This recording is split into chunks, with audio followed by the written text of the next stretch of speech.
valeur de ta parole. Tu déclares, Seigneur, que tu envoyas ta parole et ta parole nous guérit. Merci encore pour cette parole que nous fait du bien.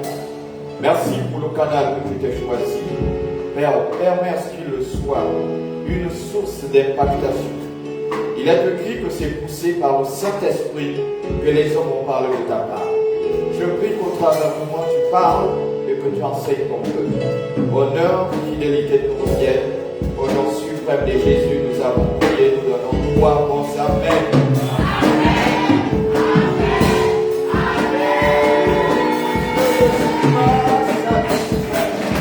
Alléluia.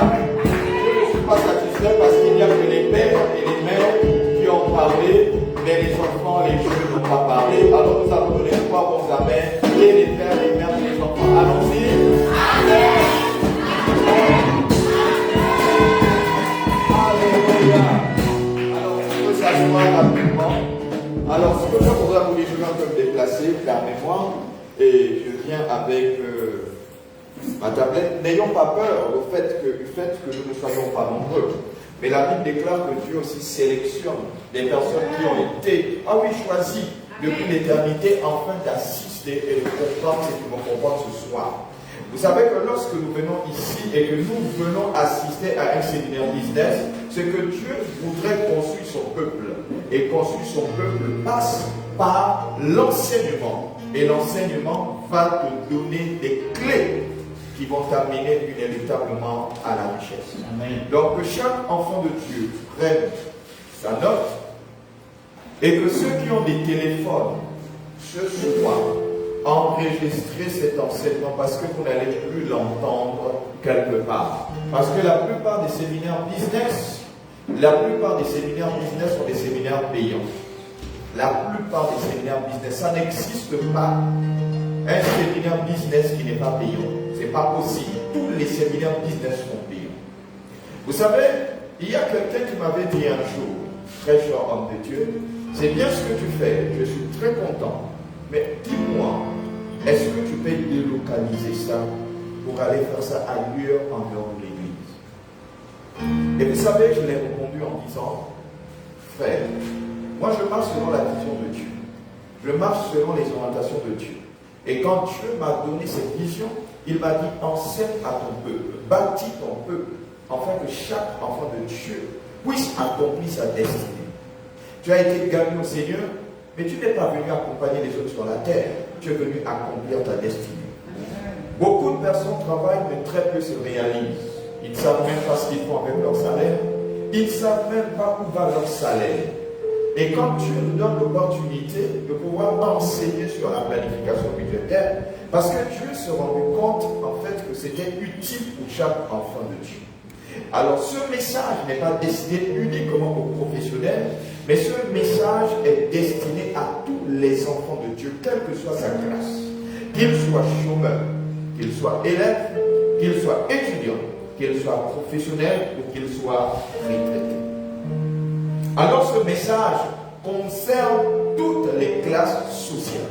Que tu sois pauvre, que tu sois riche, que tu sois citoyen lambda, que tu sois peu social, mais ce message te concerne. Alors je voudrais vous dire quelque chose simplement, écoutez-moi très bien. Alors il va arriver pendant cet enseignement, je vais dire à telle personne, qu'est-ce que tu en penses de ça, qu'est-ce que tu penses de ça, ou quelle est la définition de ça. Donc il y a certaines personnes que je vais dire, frère Ismaël, frère Aimé, professeur, papa Christian, donc je vais vous indexer parce que c'est participatif. Et il ne faudrait pas que vous claviez au fil d'idées. Si quelqu'un a une idée, une question qu'il ne comprend pas, alors tranquillement tu lèves la main, je te écouterai. Parce que je vais aller tête posée, parce que nous avons aujourd'hui le séminaire et nous avons la conférence demain. Alors ce que je voudrais vous dire, très cher enfant de Dieu, vous dire qu'il y a des gens aujourd'hui qui sont pauvres. Ces gens pauvres, demain, ils peuvent être riches. Écoutez-moi bien. Il y a des gens qui sont pauvres aujourd'hui. Et demain, ils peuvent être dans son même état de pauvreté. Écoutez-moi. Il y a aujourd'hui ceux qui sont riches, qui ont les moyens, qui sont stables financièrement, et que demain, ces mêmes gens peuvent être pauvres, donc ils peuvent devenir pauvres. Mais cependant, ces mêmes gens riches, demain, ils peuvent devenir fort riches. Alléluia. Amen. Donc, toutes ces catégories, il faut que vous compreniez. Maintenant, toi, tu te mets dans quelle catégorie? De la personne pauvre qui aspire à être riche ou la personne pauvre qui veut rester pauvre. Alors, le séminaire business amène chaque enfant de Dieu à se construire. Chaque enfant de Dieu à être réaliste de sa position et de sa situation. Et dans sa situation, criard de pauvreté, il faudrait qu'il haïsse le contexte de pauvreté pour dire maintenant ça suffit. Il faut que je sorte de cet état. Et c'est pourquoi je disais à tous les enfants du CENI que les 80 personnes qui sont là le dimanche, je veux vous voir ici, que tu sois enfant, que tu sois femme, que tu sois homme, je veux te voir ici. Parce que les clés qu'on va te donner, ce sont les clés qui vont t'amener inexorablement à la richesse. Le but de ce séminaire, c'est pour que nous changeons d'état. Alléluia. C'est pourquoi nous changeons d'état. Alors nous avons un slogan ici au CEMI, et toutes les personnes qui ne font pas partie du CEMI. Le slogan, c'est que nous vivons le ciel sur la terre. Faire vivre le ciel sur la terre, ça voudrait dire amener le ciel sur la terre par toi. En réalité, en tant que chrétien, quand on te regarde, tu dois donner l'envie aux païens de devenir chrétiens. Mais cependant, nous constatons que tous les enfants de Dieu, qui aujourd'hui disent qu'ils sont chrétiens, quand on les regarde, ils ne ressemblent à rien. Aucun d'eux ne donne l'envie aux païens d'être chrétiens. Parce que le style de vie du chrétien, c'est ce slogan, pauvre pommera d'église. Alors on a assimilé pauvreté à chrétien. Donc quand tu es chrétien, on se dit, tu es pauvre. Donc tu vis le contentement. Vous savez, le contentement c'est bien. Mais moi je dis, je ne veux pas vivre le contentement. Seigneur, je veux être dans l'abondance. Donne-moi aussi les moyens pour que je vive dans l'abondance. Que je fasse le choix de mes repas, que je fasse le choix du véhicule que je veux acheter, que je fasse le choix de la maison dans laquelle je veux habiter. Si nous ne rêvons pas rêvasser à ces beaux moments, alors nous n'arriverons jamais à atteindre ces niveaux.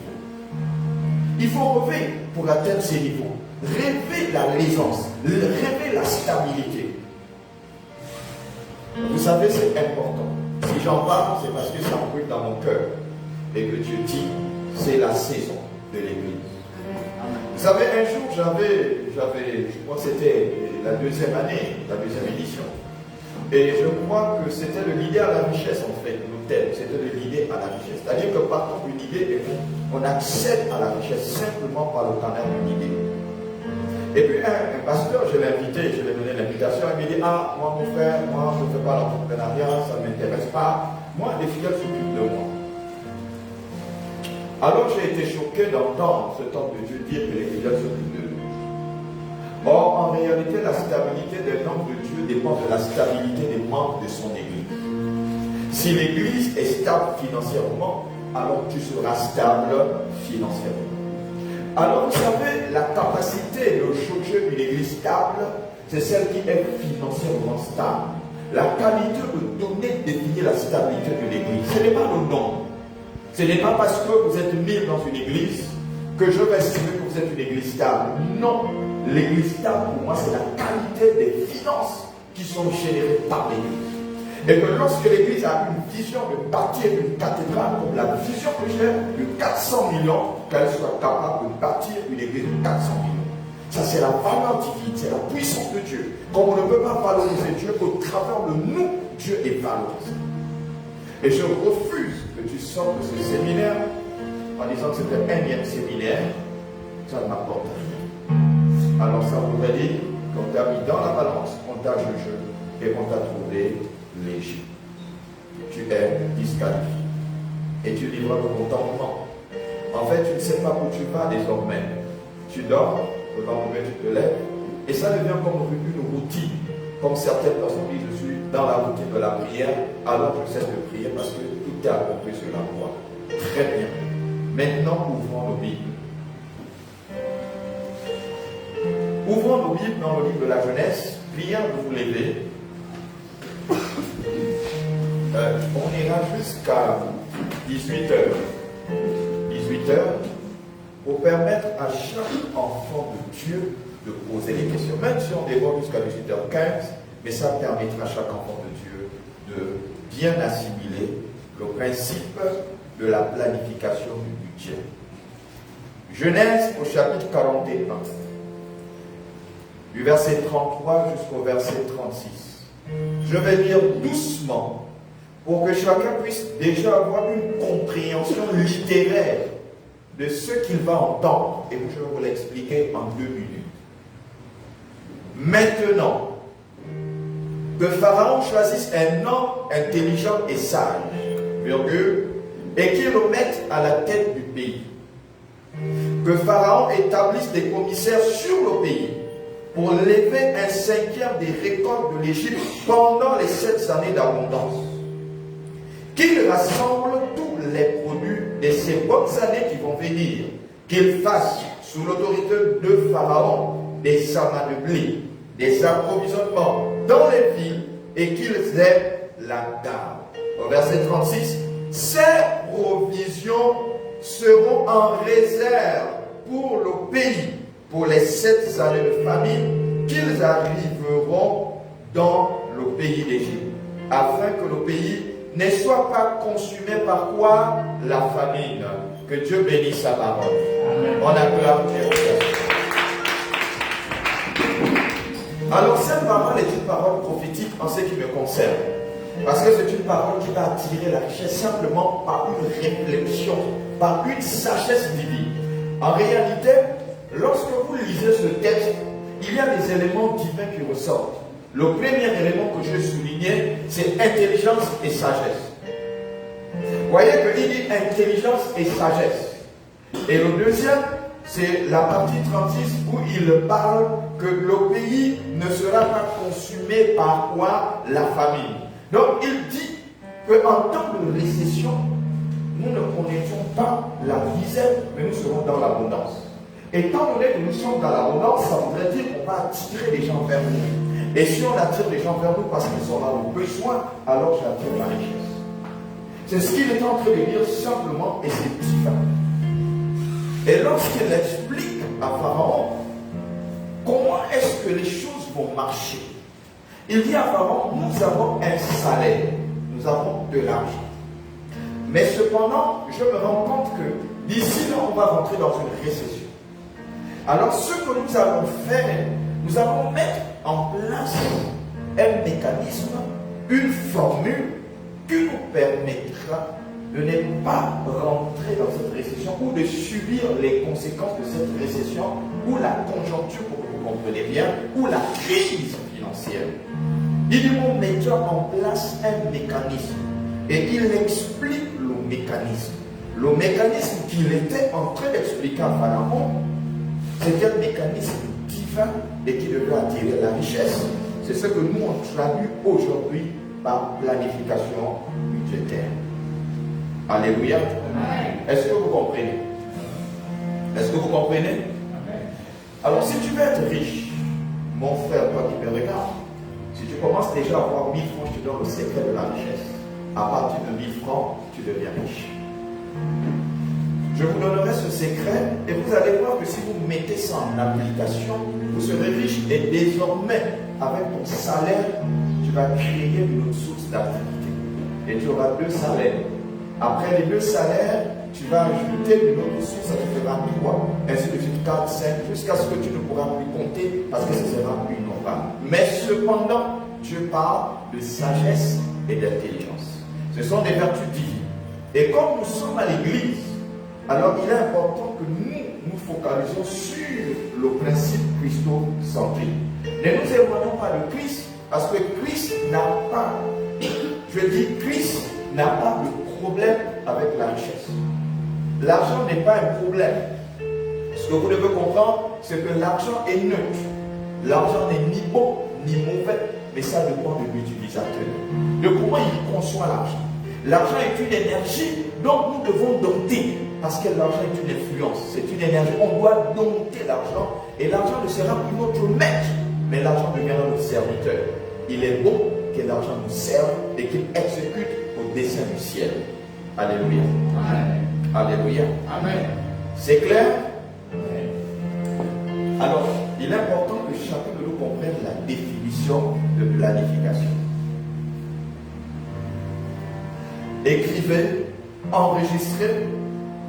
Je vais mettre ça sous forme de livre et je vais vendre à 10 000 pour que chacun puisse attirer la vie au travers de ces livres. Alléluia. Amen. Alors, définition. La planification est le processus d'organisation dans le temps.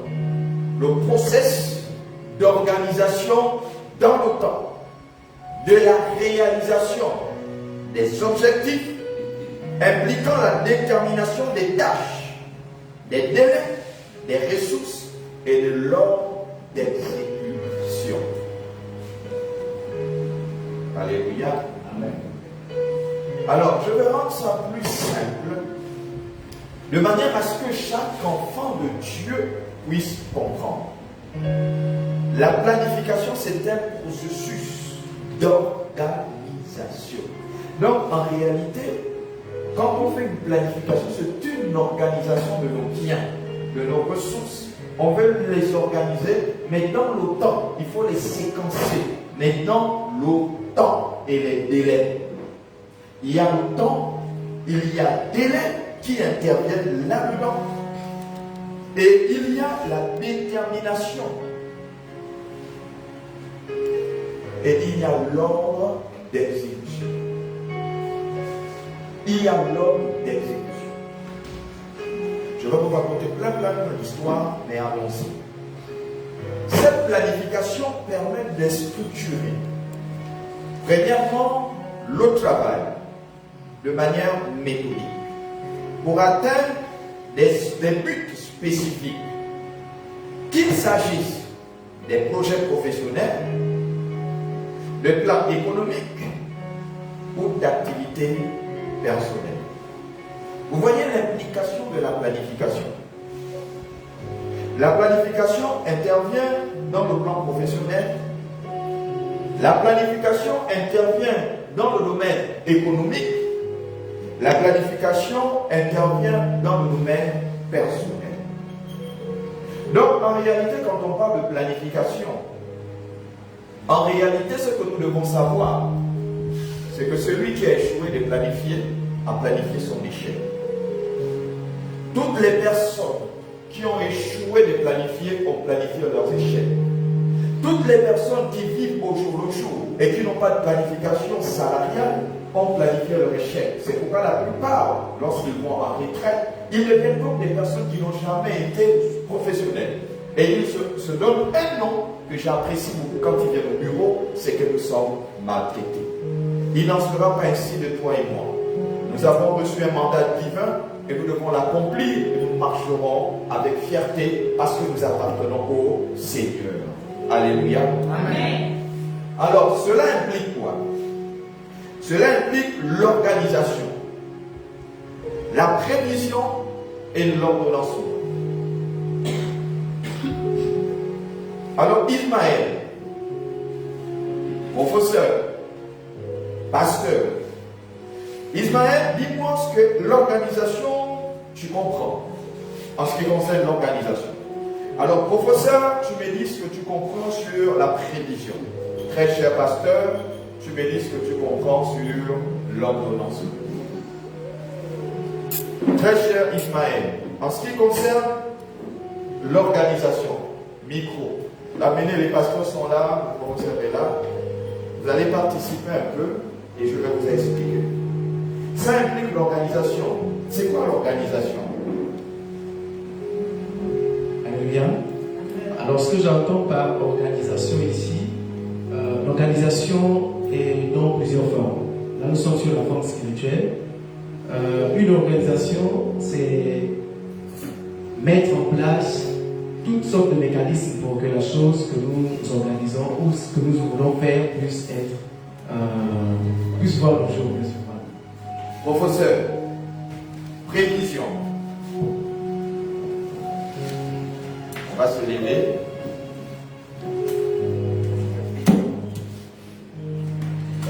Pour moi, la prévision, on va dire, c'est l'action en fait de mettre en place un mécanisme pour pouvoir se mettre à l'abri d'une quelconque situation en fait. Pasteur, ordonnancement. Vous avez donné quel pasteur? Vous avez donné à quel pasteur? C'est lui que vous avez fait le choix de donner le micro. Très bien. Ok. Et même les pasteurs interviennent. Parce que les pasteurs sont bénis. Alléluia. Amen. En ce qui concerne l'ordonnancement, c'est tout ce qui est du besoin que tu as prévu de mettre. C'est avec ces accessoires pour accomplir ce projet. Ok. Ce sont des règlements que tu mets autour. Ok, très bien. Alors, pourquoi est-ce que je fais intervenir les gens ici dans la salle? En fait, c'est pour que chaque enfant de Dieu soit dans le message et qu'il ait une compréhension particulière sur le message. Vous savez, quand on dit ces choses, ça implique l'organisation. En fait, quand on parle d'organisation, on parle d'organiser, mettre en place un certain nombre de prérequis. Et quand on parle de prévision, on voit dans le temps. C'est pourquoi vous voyez au niveau de l'Église, on parle des budgets prévisionnels. Donc ça prévient dans le temps. Or, vous savez que le budget prévisionnel, il est virtuel, il est fictif, le budget prévisionnel. Vous ne l'avez pas encore à la main, vous faites des prévisions. Pourquoi? Parce que c'est sur la base des prévisions. Vous savez, l'homme vit dans les rêves. C'est pourquoi lorsque nous allons parler l'année prochaine de l'idée au projet, on va parler du business plan. Et le business plan fait partie des provisions. C'est-à-dire que tu fais un plan du business qui va t'attirer la richesse, et cependant ça ne marche pas souvent, les gens échouent. Parce que dans son business plan, il voyait la richesse. Il n'a pas pensé aux inconvénients. Que si jamais ça ne marche pas, le mécanisme que je mets en place, si ça ne marche pas, qu'est-ce que je vais faire? C'est pourquoi j'ai vu beaucoup tomber. Nous avons financé plusieurs personnes dans les micro-projets. Et ils sont venus, je leur ai dit, présentez-moi votre business plan. Vous voyez, je fais ça dans 2 églises. J'ai pris un peu d'argent, et puis nous avons dit, on va financer les micro-projets, amenez-nous vos projets. Et ils ont fait des projets, quand je regardais, j'ai dit, c'est vide. Mais ils m'ont dit, non, papa, ça marche. J'ai dit, c'est vide, ça. Quand je vois ça, je sais que tu ne peux pas tirer la lumière. Non, si papa, ça va. J'ai dit, ok. On a donné 10 personnes de l'argent, et ça nous a fait quand même un bon budget. Et puis on s'est rendu compte, parce qu'ils remplacent à taux zéro, et puis on s'est rendu compte, en fait, que le fait de donner les enfants de Dieu de l'argent ne les amène pas, en fait, à entrer dans une activité qui puisse les attirer l'argent, afin que s'ils ont l'argent, l'église aussi est stable. Et que chacun ait la possibilité de donner sa dîme, son offrande, son engagement, quand on veut payer. Et puis on s'est rendu compte que peu après, les projets qu'ils ont mis en place ne marchaient pas. Ils ont commencé à s'absenter, à ne plus venir à l'église. Quand on les pose la question, Dieu, oh, j'ai tel problème. Donc à chaque fois, ils ont des problèmes. Jusqu'à ce que nous avons fait dans une seconde église, et ça a fait la même chose. Et les enfants avaient du mal à arriver à l'église parce qu'ils étaient incapables de rembourser l'argent. Et nous nous sommes rendus compte que nous allons chasser les fidèles en mettant en place le mécanisme des micro-projets pour amener chaque enfant de Dieu à pouvoir s'épanouir dans son pouvoir, évidemment. Parce que c'est toi qui veux le projet et nous on ne fait que financer le projet. Maintenant, rembourser, tu ne rembourses plus. Et puis tu fouilles. Et on a compris que ça chassait les âmes. Donc c'était inutile de continuer à financer les micro-projets qui n'avaient pas de fond et de forme et de base solide. C'est comme ça que nous sommes arrivés aujourd'hui à ne plus financer les projets. Parce que la plupart des projets sont toujours stériles. Mais aujourd'hui, on va être guéri. Alléluia. On va être guéri. On n'est pas venu ici pour regarder, on n'est pas venu ici pour s'amuser. On est venu parce qu'on va être guéri. On va avoir une planification. Mais je te garantis que si tu mets en pratique ce que tu vas écouter ce soir, alors la richesse est assurée. Assurée. Alléluia. Amen. Alors, la planification, ça c'est une définition définition littéraire, simplement littéraire, la planification, c'est l'action d'organisme. À l'avance, les étapes, les moyens et les objectifs nécessaires à la réalisation d'une activité, excusez-moi, ou un projet. Le livre d'Ecclésiaste, au chapitre 3, le verset 1 dit ceci. Il y a un temps pour tout. Il y a un temps pour tout. Un temps pour toutes choses sous les cieux. Donc il y a un temps pour être pauvre, il y a un temps pour apprendre, il y a un temps pour être célibataire, il y a un temps pour pleurer. Mais également, il y a un temps pour rire, il y a un temps de joie, il y a un temps de célébration, il y a un temps où nous devons brasser la richesse. Je me rends compte que lorsque je suis né, je n'étais pas capable d'acheter un vélo. Mais plus je grandissais, j'ai eu le potentiel d'acheter un vélo. Et j'ai évolué dans le temps, j'ai eu encore ce même potentiel de pouvoir m'offrir un véhicule et de pouvoir me construire une maison. Et je me suis dit, en réalité, chaque chose a son temps. C'est séquencé de manière à ce que quand tu es enfant, tu es observateur, tu analyses et tu es inconscient.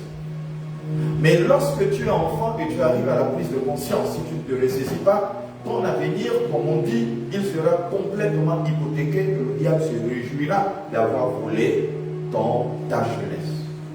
Donc la plupart des jeunes à qui on enseigne l'entrepreneuriat doivent se révolter et dire maintenant ça suffit, je dois régner. La plupart des professionnels qui sont présents et qui m'écoutent, qui disent désormais je ne peux plus être un mendiant, je dois régner. Le règne dont il est question, c'est une domination de tous les problèmes que tu vas affronter, que tu vas raconter. Parce que les problèmes que tu rencontres, ça fait de toi un leader. Dans ton couloir d'appel, tu es un leader. Donc il n'y a pas un problème qui doit être au-dessus de toi. Le problème nutritionnel fait mal dans les foyers. Le problème logement fait mal parce qu'on est mal logé. On mange très mal parce qu'on se dit on n'a pas assez d'argent. Alléluia. Amen. Mais est-ce que ce n'est pas un problème de planification? Ou bien c'est un problème de vision ou de prévision? Alors nous allons écouter la suite. Genèse au chapitre 1er, le verset 1 jusqu'au verset 19. Il faut m'écouter attentivement. Au commencement, Dieu créa les cieux et la terre. Vous tous qui m'écoutez, lisez la Bible telle que je la lis, comprenez la Bible telle que je la comprends. Dites à Dieu de vous expliquer des choses difficiles que vous ne comprenez pas. Dites à Dieu de vous parler régulièrement et ensuite méditez la Bible. La Bible que voici, ça fait 30 ans dans quelques jours que je serai connecté au Seigneur. Jour pour jour, dans quelques jours, j'aurai 30 ans dans le Seigneur. Quand j'ai accepté le Seigneur, c'était une découverte. Et quelqu'un m'a offert la Bible parce qu'il ne croyait pas que j'avais accepté le Seigneur. Il ne croyait pas. Il ne croyait pas. Il m'a offert la Bible. Et quand j'ai pris la Bible, j'ai décidé de la lire et de découvrir certaines choses. J'ai lu une fois, c'était passé. Une deuxième fois, ce n'était pas assez. Une troisième fois, une quatrième fois, une cinquième fois, une sixième fois, jusqu'à la 10e fois. Et je me suis assis. Dans mon passé, j'avais plus de 1000 versets bibliques dans la tête. Plus de 1000. Mais imaginez-vous, ça ne fait même pas la dîme. Le 10e du nombre des versets qui existent dans la Bible. Ça va combien de versets avons-nous dans la Bible? Nous l'avons enseigné ici. Gloire, combien de versets avons-nous dans la Bible? Combien de versets? Il y a combien d'éléments du conseil? Combien de versets avons-nous dans la Bible? Je n'avais même pas le dixième des versets bibliques. Je n'avais que 1000. 1000, ce n'était même pas la dîme. Donc je n'étais pas encore arrivé. Et j'ai compris que je n'étais pas encore arrivé.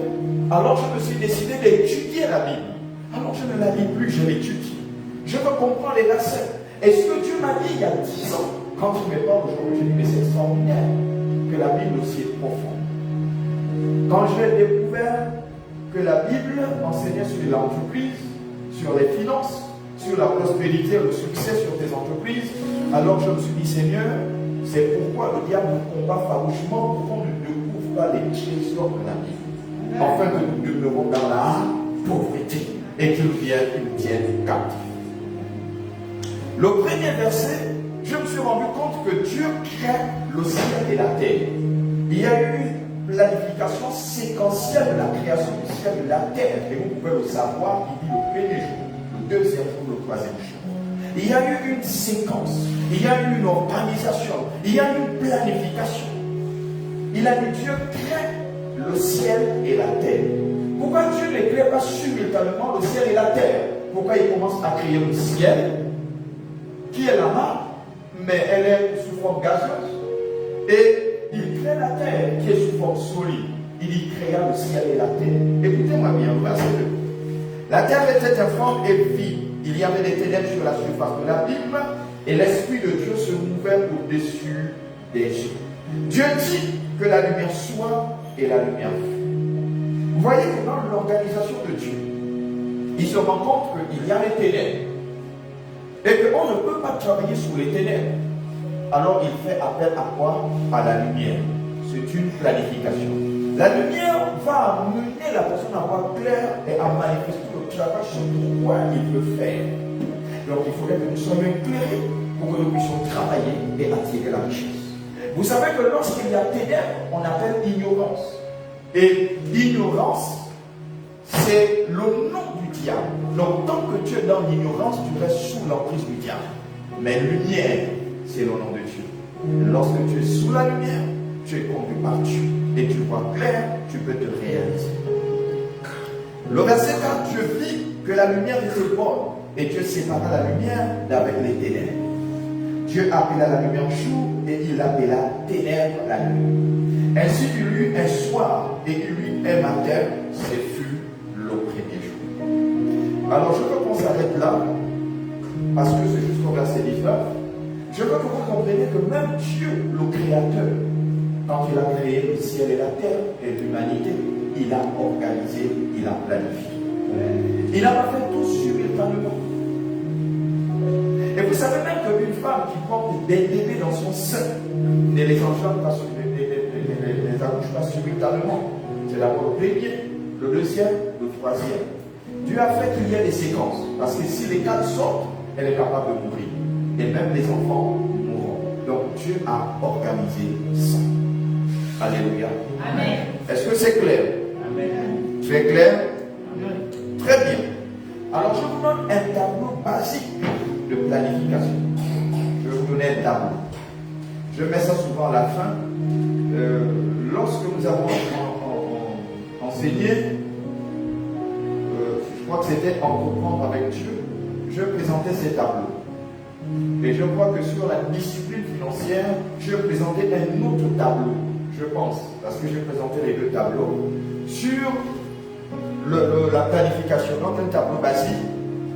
Et je l'ai dit sur ce tableau basique, la première chose que les enfants de Dieu doivent savoir, c'est la discipline. Alors je vais parler ce soir de la loi de la discipline. La loi de la discipline.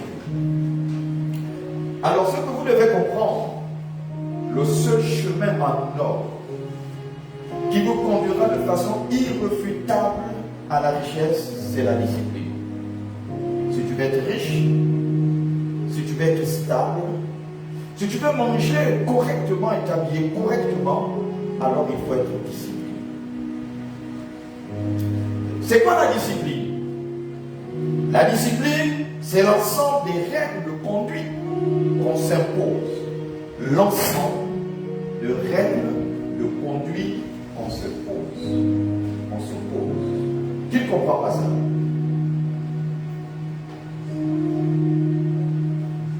Qui ne comprend pas ça? La discipline, c'est l'ensemble des règles qu'on s'impose. Le but, c'est la réussite. Donc, tu t'imposes des règles, et c'est ce qu'on appelle la discipline. Vous savez, j'aime parler de règles, j'aime parler de règles de gestion, j'aime parler des lois. J'aime trop parler de ça. J'aime trop parler de ça.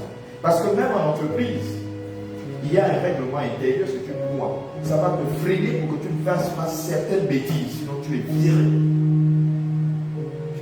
Il y a ce qu'on appelle des règles de gestion.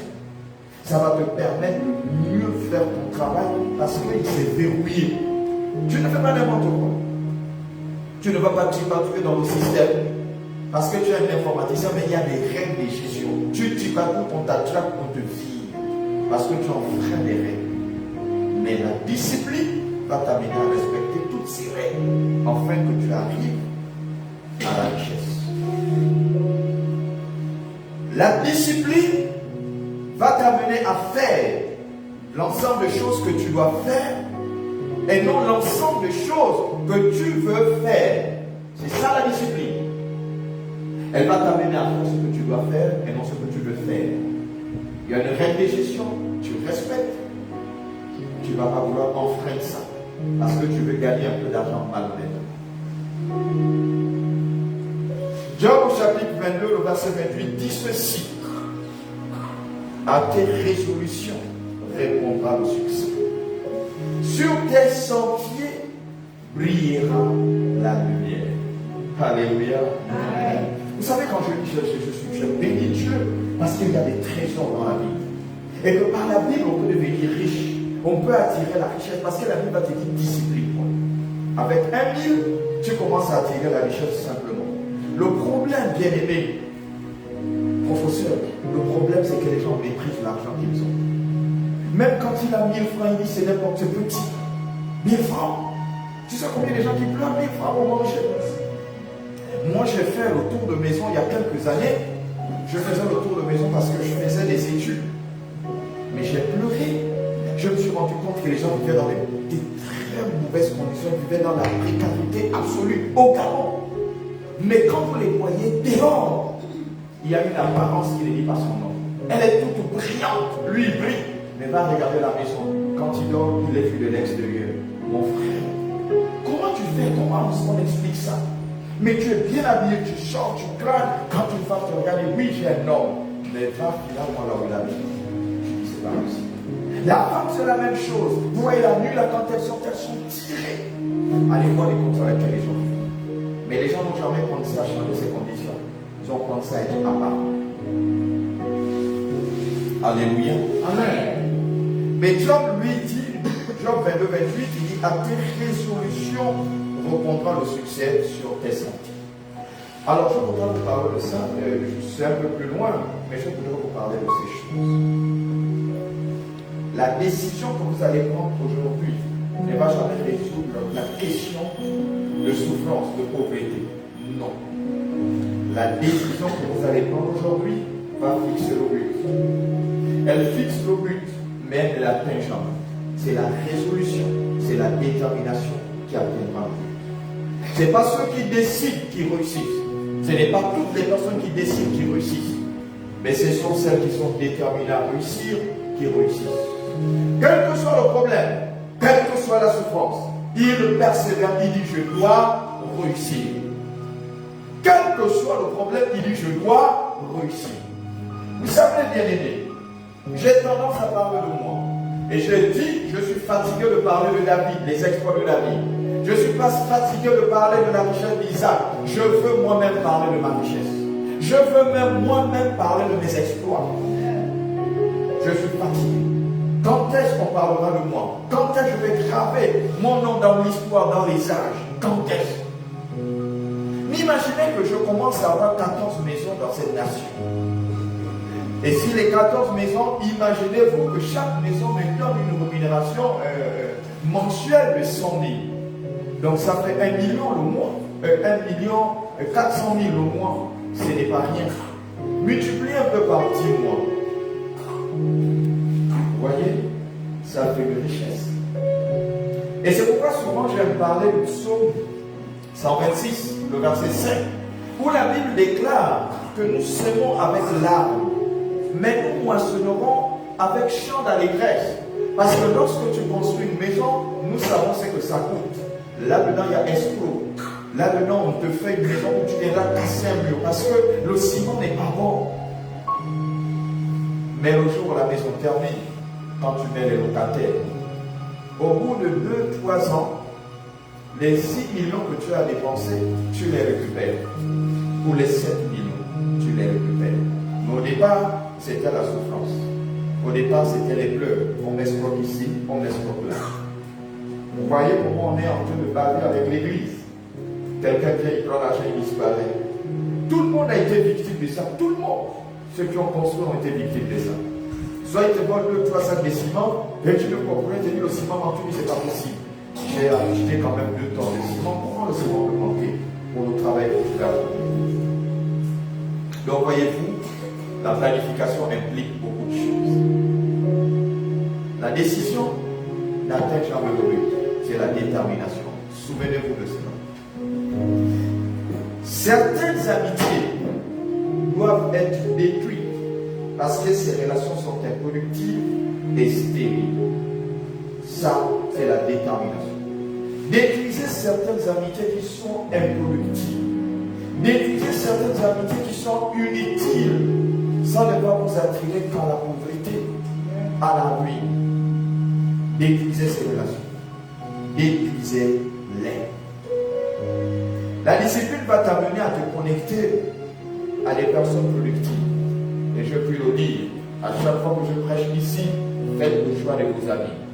Recherchez les gens qui peuvent vous booster.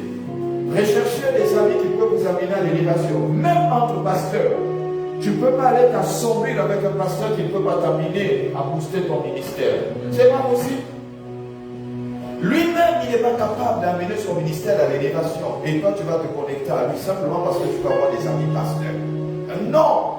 On choisit des personnes qui peuvent te booster. Donc ça, c'est important de comprendre, bien aimé. C'est important de comprendre. Choisissez vos amis, chers pasteurs. Ne vous connectez pas à n'importe quel pasteur. Connectez-vous aux pasteurs qui sont capables de vous booster. Ayez des amis qui sont capables de vous aider à réussir à l'école. Ayez des amis qui sont capables de vous dire l'école au Gabon, c'est la voie de réussite par excellence. Il n'y a pas un autre moyen par excellence de réussir. Aujourd'hui, on parle de l'entrepreneuriat. Oui, dans l'entrepreneuriat, comme je l'avais dit, avec entreprendre avec Dieu, il faut aller recevoir une formation basique sur le couloir dans lequel tu veux t'engager. On ne connaît pas tout. Tu peux aller, si tu veux être, par exemple, tu veux faire la coiffure. Avant d'aller dans une école spécialisée, tu vas apprendre sur le terrain. C'est sur le terrain où tu connaîtras les mécanismes et les difficultés que rencontrent les coiffeurs. Et comme tu auras déjà une expertise terrain, alors maintenant tu peux t'offrir des voyages, aller te faire former à l'extérieur. Et sur cette, parce que tu finances toi-même. N'ayons pas peur. L'école ne finit pas, professeur, c'est pas ça. L'école ne finit pas. Tu as arrêté l'école en 6e, mais si tu penses que tu as un potentiel et que tu es capable de repartir à l'école, peut-être pas sur le banc, mais il y a des moyens vastes par correspondance. Alléluia. Amen. Mais ce n'est pas gratuit, c'est payant. Mais quand tu as ton business, tu payes. Et puis, quand tu as les moyens, tu pars sur place en présentiel. Maintenant, passer ta méthode, comment on appelle ton soutenir. Voilà, ça veut dire bien. Tu vas sur place maintenant pour faire ta soutenance. Nous qui faisons les études à l'étranger, c'est comme ça que ça se passe. Ah, ça, je bénis le Seigneur pour les femmes avec leurs histoires. Je bénis le Seigneur pour les femmes. Elles savent comment maîtriser ça. Je bénis le Seigneur. Parce que nous, on a tous les problèmes du monde. Alléluia. Amen. Y a-t-il quelque chose que vous ne comprenez pas? Je suis prêt à répondre. Pourquoi j'ai dit on va doucement? Y a-t-il quelque chose? Jusque-là, ça va? Très bien. Donc, cherchez des personnes productives, des personnes qui peuvent vous booster. Cherchez des amis utiles qui peuvent vous amener à l'expansion. 1 Corinthiens au chapitre 2, le verset 9 à 10. J'aime bien les Écritures parce qu'il y a trop de mystère à l'intérieur. 1 Corinthiens dit ceci. Mais comme il est écrit, ce sont des choses que l'œil n'a point vues, que l'oreille n'a point entendu, qui ne sont point montées au cœur de l'homme, des choses que Dieu a préparées pour ceux qui l'aiment. Il a préparé à l'avance pour ceux qui l'aiment. Dieu nous les a révélés par l'Esprit, car l'Esprit sont tout, même les profondeurs du cœur. Je pense que beaucoup ne comprennent pas ce passage biblique. Très peu comprennent ce passage biblique et ne sont même pas les Écritures pour dire, mais en réalité, qu'est-ce que tu veux me dire là? Et qu'est-ce que ça fait dans les entreprises, dans l'entrepreneuriat? Or, quand vous lisez la Bible de la jeunesse à l'Apocalypse, vous voyez que c'est entrepreneuriat. Quand vous lisez de la Bible de la jeunesse à l'Apocalypse, vous voyez qu'on parle toujours des richesses. Comment gérer la richesse? Comment ne pas se faire influencer par la richesse? Vous allez prendre compte que la Bible parle à chaque fois de richesse. Mais nous nous posons la question, mais pourquoi est-ce qu'il parle de la richesse et nous ne sommes pas riches? Et lui, il dit, ce sont les choses que l'œil n'a point vues, que l'oreille n'a point entendues, qui ne sont point montées au cœur de l'homme, des choses que Dieu a préparées pour ceux qui l'aiment. Les choses que Dieu a préparées pour ceux qui l'aiment. Donc voyez que Dieu a préparé pour ta vie un chemin inéluctable qui t'amène à la richesse. Dieu a préparé un chemin pour toi qui t'amène au succès. Et il a cité certaines lois, la loi de la réussite. Nous allons enseigner au prochain séminaire, c'est la loi de la réussite. Il dit comment réussir? C'est dans la Bible. Mais nous ne faisons jamais attention, à la limite, nous ne mettons pas en application les lois et nous ne manifestons pas la discipline. Alors, comme je disais, le tableau basique de la planification. Alors cette loi, je l'appelle la loi 50, 30, 20. 50%, 30% et 20%. Il faut noter ça. Il faut noter. Le respect scrupuleux des lois divines amène inexorablement la richesse. Le respect de loi divine amène inexorablement à la richesse. Alors, dans ce tableau basique de planification, la première chose, notez ça, Dieu. La première chose, quand tu as l'argent, la première chose, c'est Dieu. Dieu. Et quand je parle de Dieu, je reviens encore sur le principe. La dîme est un principe de Dieu. Ici, pourquoi je fais ça à l'église? Parce que si je sors du contexte du monde, je mets la Bible de côté et j'enseigne sur les connaissances humaines. Mais là, comme nous sommes à l'église, le principe d'attirer la richesse divine est dans la Bible. Il y a un principe à ne jamais oublier la dîme. Et comme j'ai toujours dit que la dîme c'est le principe de Dieu et que la dîme est une loi. Et que la dîme que vous voyez, elle est divine. C'est plus tard que cette dîme a été érigée en loi. Pourquoi? Parce qu'ils se sont rendus compte. Ils se sont rendus compte que ça marchait. Que toutes les personnes qui donnaient le 10e de leur argent à Dieu étaient bénies. Vous savez, il y a une question dont je me suis marré hier. Pourquoi est-ce que le méchant prospère-t-il? J'ai rigolé parce que j'ai l'enseignement. Pourquoi le méchant prospère? J'ai rigolé hier. J'ai rigolé, j'ai dit, vous allez être bénis demain et après-demain. Alors, le païen que vous méprisez, vous insultez, tu es païen, tu es en enfer. Lui, sur la terre, il se moque de toi, il est vraiment quelqu'un qui souffre. Quelqu'un qui a du mal à manger, quelqu'un qui veut être équilibré, et puis il me parle du ciel. Donc sur la terre, là, tu n'es plus bon à rien. Tu es maintenant focalisé au ciel et tu deviens misérable sur la terre. Le païen dit, moi je ne suis pas venu sur la terre pour souffrir. La fin du ciel, on verra ça plus tard. Mais moi je veux voir ce qui est physique. C'est pourquoi il prospère. Il respecte les lois divines. Regardez les païens quand ils vont chez les gangas. La loi que le ganga donne de la richesse, ils respectent, ils en marchent. Mais chez les chrétiens, chrétiens, de nulle loi ne discipline aux chrétiens. Même la dîme, il bouge. Non, la dîme est passée. La dîme est passée. Je ne peux pas donner la dîme. C'est des escrocs. Mais comment veux-tu attirer la richesse? Le premier élément avant de faire ta planification, c'est la dîme. Le 10e, c'est la démonstration de notre loyauté et de notre fidélité envers Dieu. C'est notre passion pour le royaume de Dieu. Nous démontrons à Dieu que nous l'aimons par la dîme, la démonstration de notre amour. On dit, c'est le prélèvement, c'est le 1/10. 1/10. Bien aimé, 1/10. Mais toi, tu as déjà des problèmes pour donner 1/10. Le jour, on va te demander d'enlever 5/10, comme a fait Joseph. Il dit à Pharaon, si tu veux attirer la richesse, je ne te parle pas de 1/10, je te parle de 5/10 ou 2/10 de ce que tu gagnes.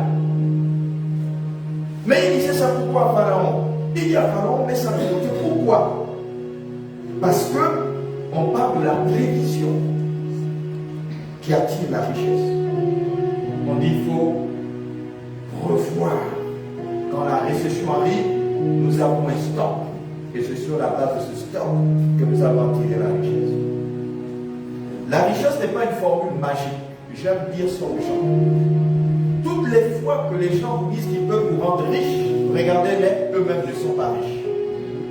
Au niveau de l'Afrique, quand on parle de sorciers, dans chaque coin de notre village, il y a un sorcier. Mais on est pauvre.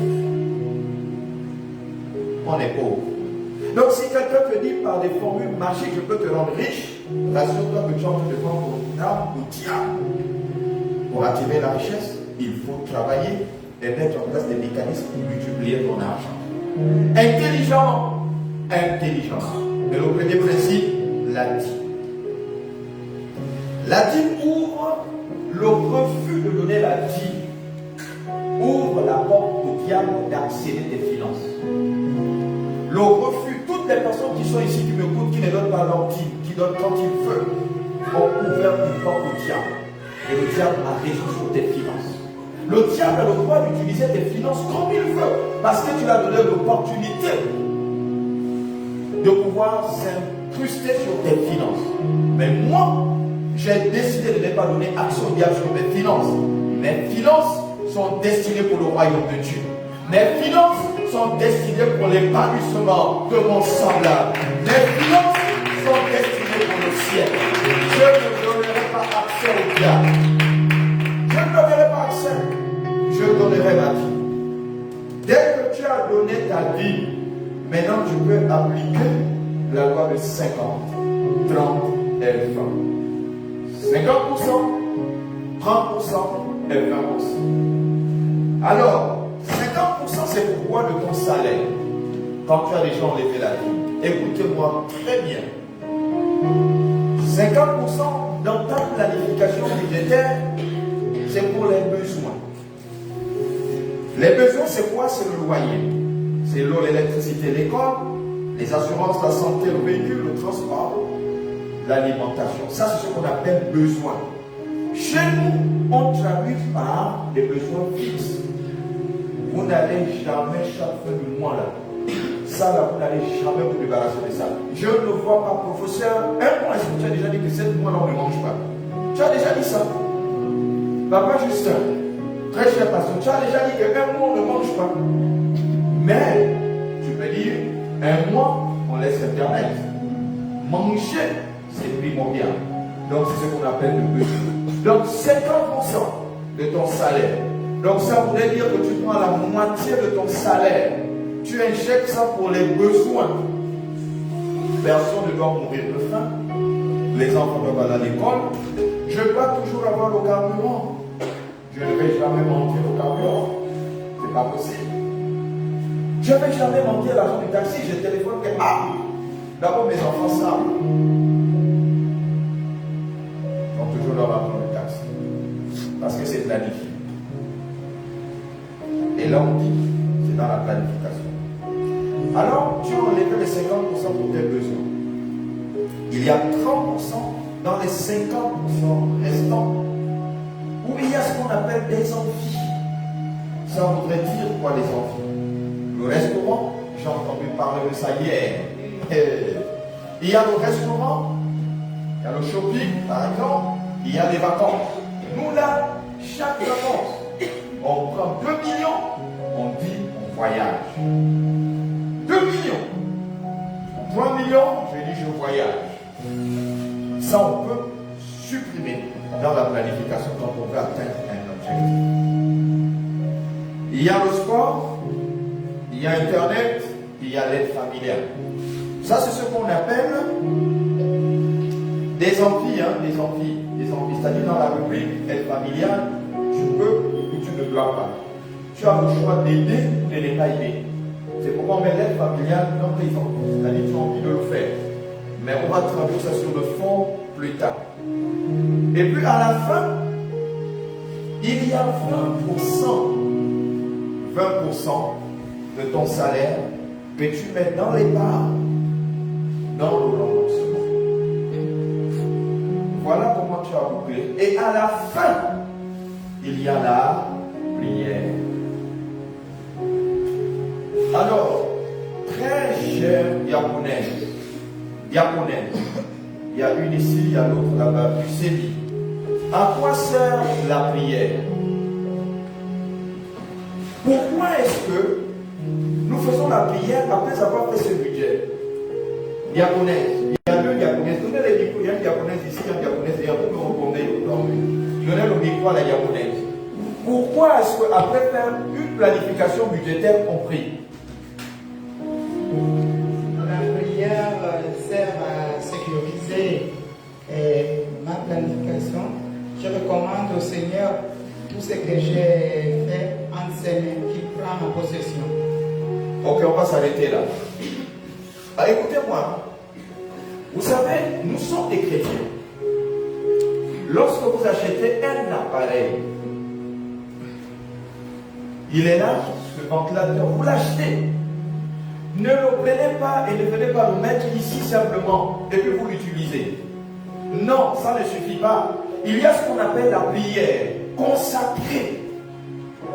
La prière va consacrer. Donc quand vous priez sur votre planification, vous venez sécuriser votre planification et vous donnez ça à Dieu.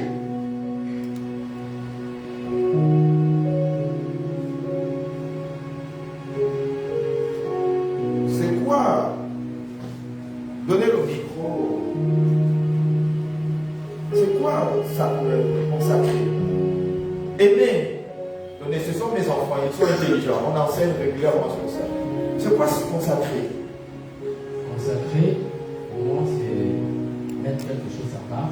On s'arrête là. C'est tout. Ne cherchez pas à trop parler. On est nombreux, après les gens vont te regarder, tu auras maintenant peur de parler. Lorsque vous consacrez, c'est une mise à part.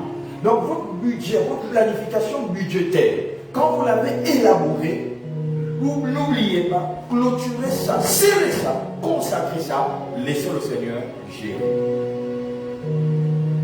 Le fait d'avoir fait ta planification ne te sécurise pas.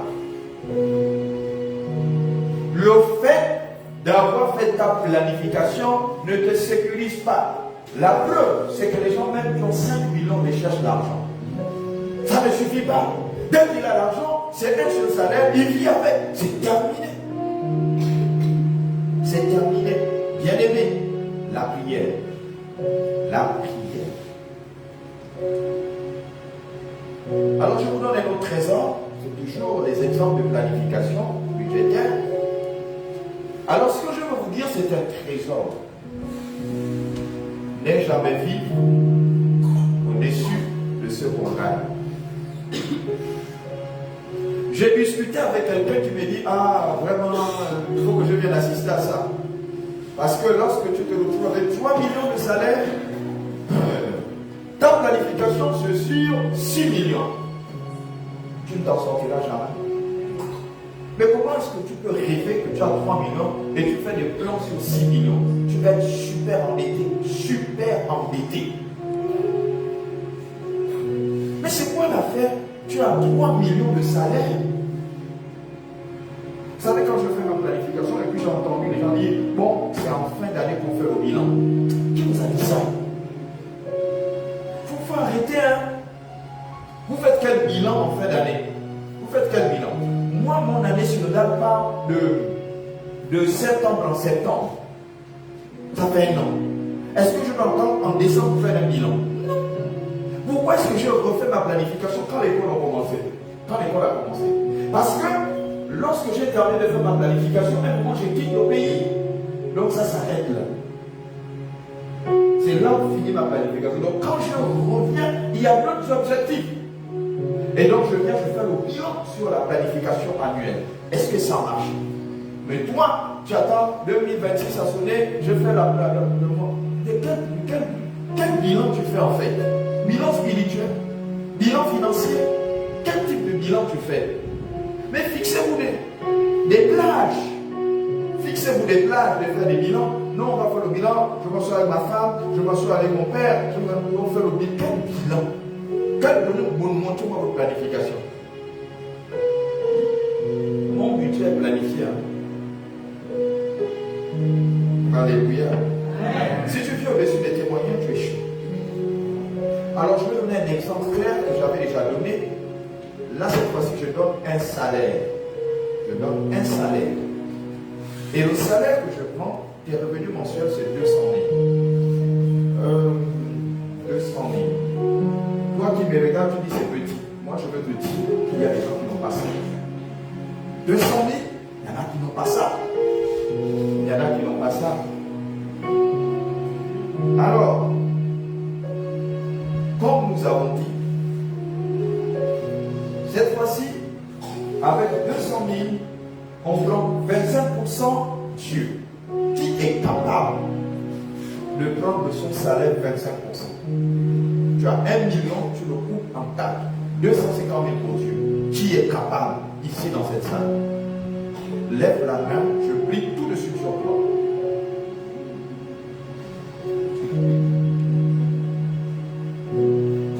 Levez-vous. On va laisser ça, on va passer maintenant au ministère. Levez-vous, je vais prier pour vous. Malheur à celui qui ne fait pas ça. Diaconesse, donne-moi l'huile. Prenez l'huile, on va aller dans le service. Vous tous vous êtes levés. Malheur à celui qui ne fait pas ça. 25% de tes revenus, Dieu.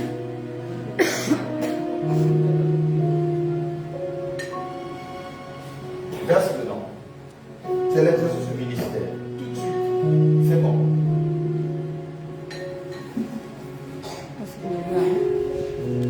Reçois maintenant.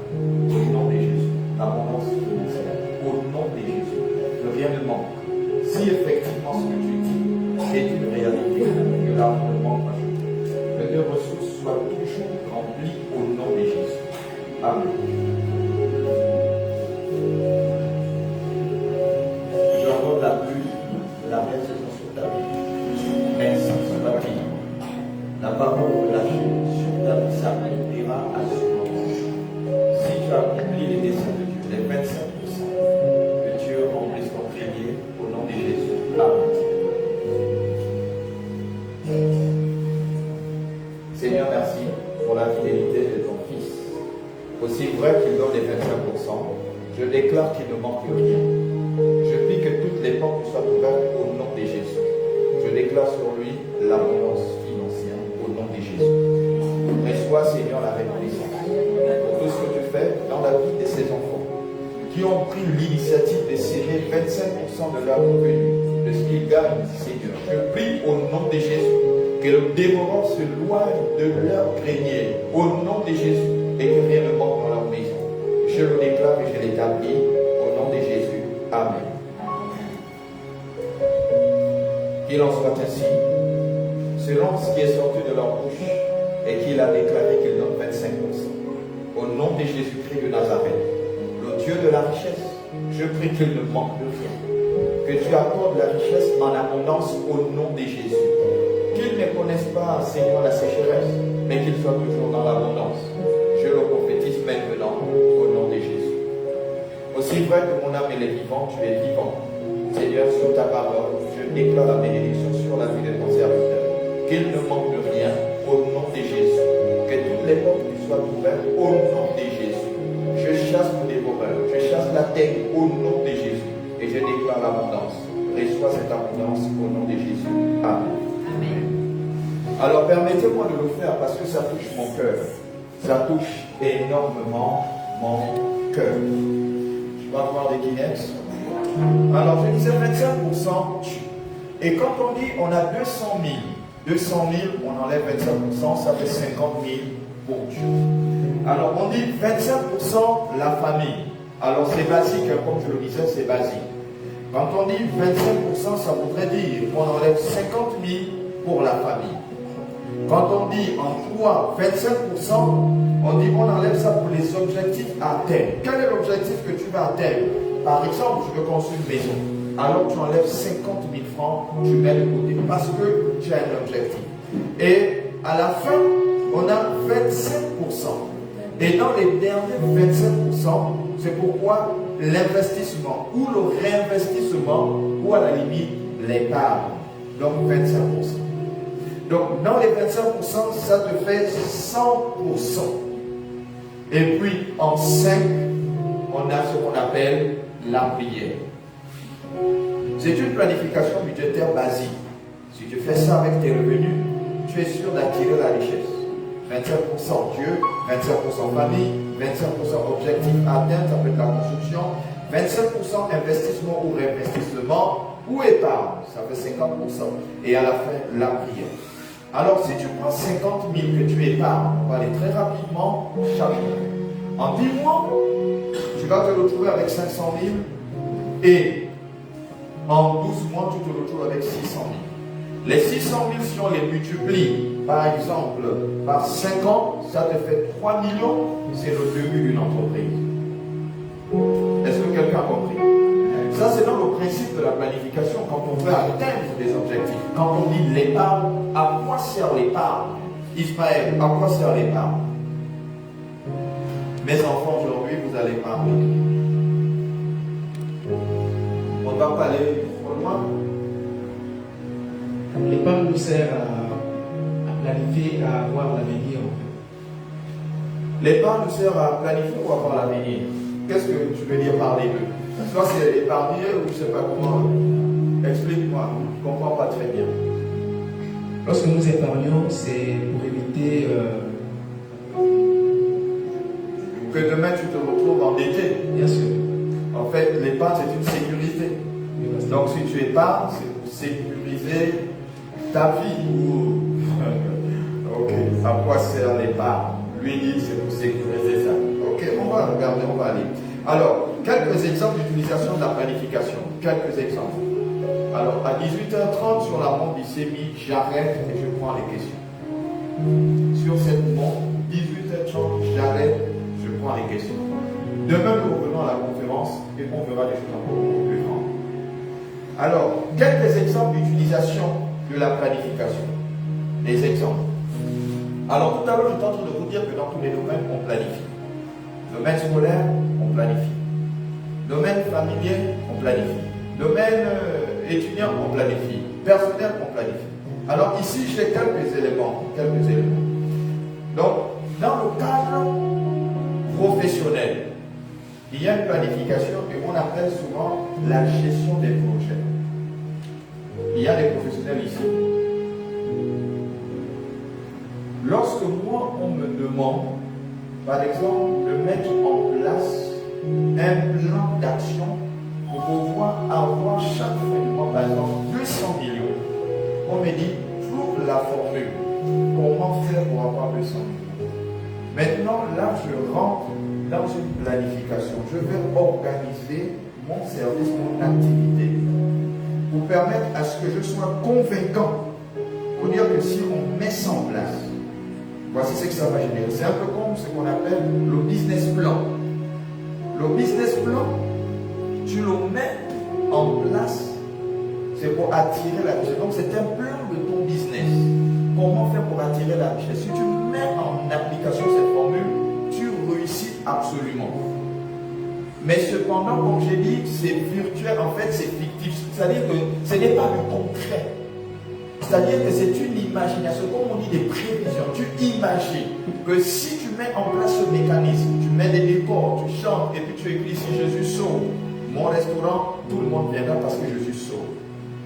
Mais dans tous les cas, si tu fais ton business et tu mets à la porte où Jésus sauve, personne ne viendra dans ce restaurant à part les païens, à part les chrétiens. Personne. Et vous savez avec moi, vous savez avec moi que les chrétiens ont un fardeau d'achat. Vous savez, les chrétiens, ils aiment cadeau. Ah frère, il faut me donner sa cadeau, il va te bénir. Oh frère, Dieu va te bénir. Donc si tu fais un business pour les chrétiens, rassure-toi que Dieu t'aime. J'ai entendu les gens dire ça, non, je le fais pour les chrétiens. Frère, tu vas quand même prospérer. Notre classe, c'est les païens. Ah oui, vous voyez, les gens ouvrent les bars. Même le chrétien n'ouvre pas, il sait que c'est le païen qui lui fera la recette. Le chrétien dira, ah mes frères, moi je ne vois pas. Le bar va tomber. Mais quand il ouvre, il dit, ma classe des grands, c'est les païens. Il sait que le chrétien ne vient pas. Donc il est sûr que personne ne saura que le bar c'est pour lui. Mais les murs ont les oreilles. On va toujours savoir que est-ce que vous savez que. Papa, est-ce que tu sais que le bar qui est là-bas, c'est pour maman tel? Je dis, ah bon? Oh, mais je n'étais pas au courant. Si, mais je dis, mais toi-même, tu sais ça comment? Alléluia. Donc vous voyez que. Mais c'est une réalité. Vous savez que les affaires blessent. Quand on parle des affaires, ça blesse. Essayez de parler argent à l'église. Oh, même si c'est pour le bien commun. Non, et là, il fait chaud. Achetons l'esprit. Les gens vont murmurer. Pourquoi? Est-ce que c'est ma maison? Ah bon? Moi, je me rappelle quand je suis arrivé dans ce quartier, permettez-moi d'ouvrir la brèche. Je commençais à ranger la route là. Ah. Et puis quelqu'un me disait, oui, tu es le riche du quartier, tu es venu dans ce quartier, tu vas arranger. Les gens me montent dessus. Mais Christian est là, papa Christian est là. J'ai commencé à combattre sur la route. Combattu pour la route. Ah, la route. Pourtant, c'est le bien de tout le monde. Si je fais la route, même les voitures passent ici, papa Christian connaît l'élection, la route l'a été, les voitures n'arrivaient pas. Je n'avais même pas de voiture, même pas un vélo, même pas une brouette, j'étais à pied. Donc pourquoi je devrais arranger la route? Je n'avais pas de vélo, pas de brouette, pourquoi je devrais arranger la route? Mais je l'ai fait parce que je vis dans le futur. Voyez aujourd'hui, toutes les personnes qui ont pensé au métro, au machin souterrain, toutes ces personnes-là, où sont-ils? Ils ont pensé que dans combien d'années la population va s'accroître. Il y aura des embouteillages, donc il faut déjà faire des trucs souterrains. Mais nous, quand on fait des projets, on est en 2025, on dit à l'horizon 2040. Parce qu'on sait qu'entre 25 et 40, ça fait 15 ans, je suis quand même en vie. Donc je fais le projet pour que moi je le vois. Mais jamais des projets qui vont sur 150 ans. Jamais. Jamais. Et vous, en tant que chrétien, ce paradigme, vous devez briser ça. Cette pensée satanique et diabolique, vous devez briser ça. Le monde des entreprises, l'entrepreneuriat, ce n'est pas un monde facile. Ce n'est pas un monde facile. Dans tous les cas, deux maîtres qui gouvernent le monde, soit le diable, soit Dieu. Mais dans tous les cas, moi je vais choisir d'être avec Dieu. Je ne sais pas ce qu'il en est de toi. Tu es peut-être à l'église, mais tu as fait un choix. Moi c'est Dieu, quel est ton choix? Donc il faudrait comprendre ça lorsqu'on va attirer la richesse. Là je parle de planification. Mais derrière la planification se cache la richesse. Derrière la planification, on ne veut pas connaître la misère et la souffrance. Le mécanisme qui a été mis en place par Joseph, c'était pour attirer la richesse au pays d'Égypte. Ce n'était pas pour lui. Mais il a dit, un homme sage et intelligent. J'en parlerai demain dans la conférence. Alors, il compare de la gestion du projet dans le cadre professionnel. Donc, dans la gestion du projet, il faut déterminer les tâches, les échéances et les ressources nécessaires pour un projet. Comme par exemple un lancement de produit ou un projet de développement d'un logiciel. Ça, il faut planifier. On ne fait pas les choses comme ça. Quand on te dit, on te met dans un projet où tu vas nous présenter un logiciel, il y a des prérequis, c'est une planification. Ça, c'est dans le cadre professionnel.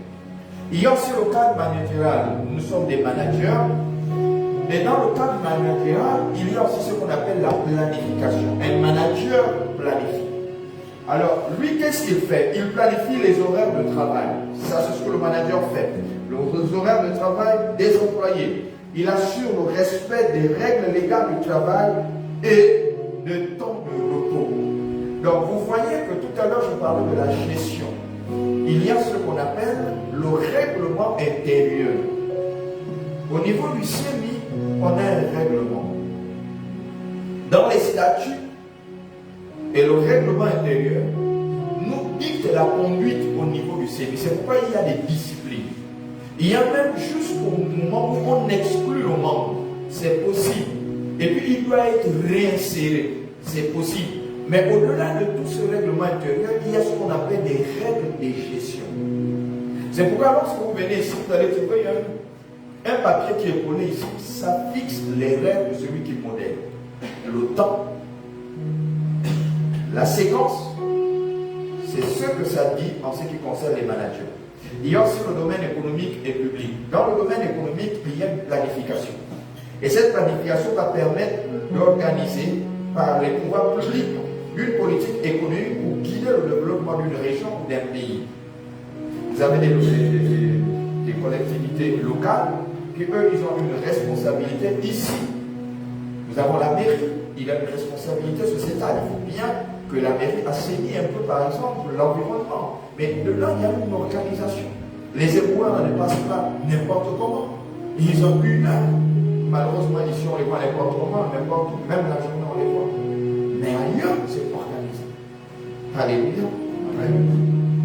Il y a aussi le cadre personnel, donc la vie quotidienne. Vous savez, j'ai vu peu de personnes organiser leur vie. J'ai vu des enfants ici. Ils s'ennuient à la maison, ils se lèvent, ils vont s'asseoir dans la voiture toute la journée avec des gens improductifs. Toute une journée. Il quitte la maison, il va s'asseoir sur une voiture.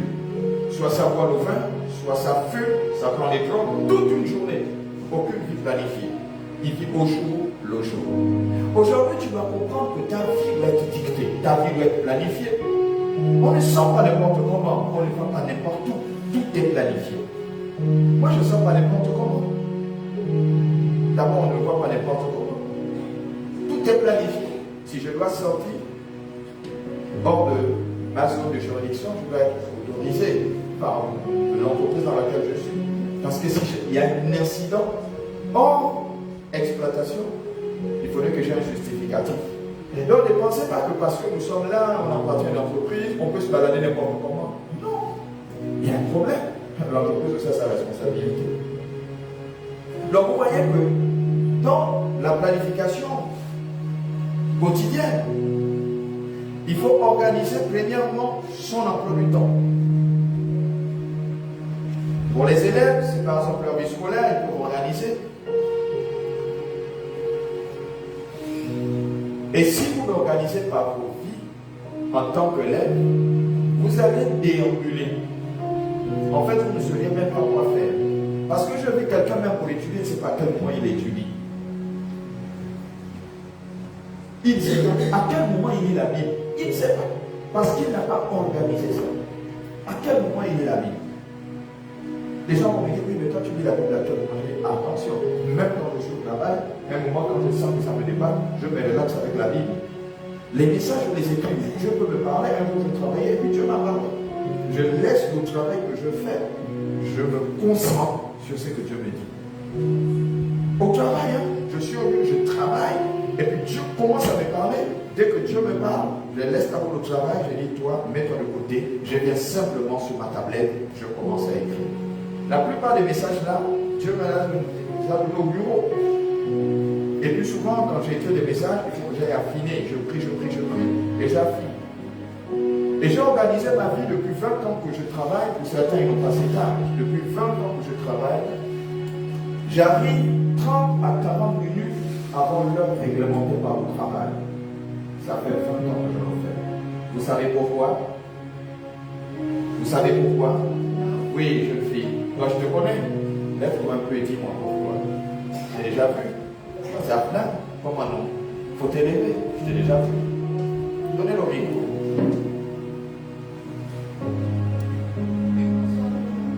Ouvrez le micro. Bonsoir.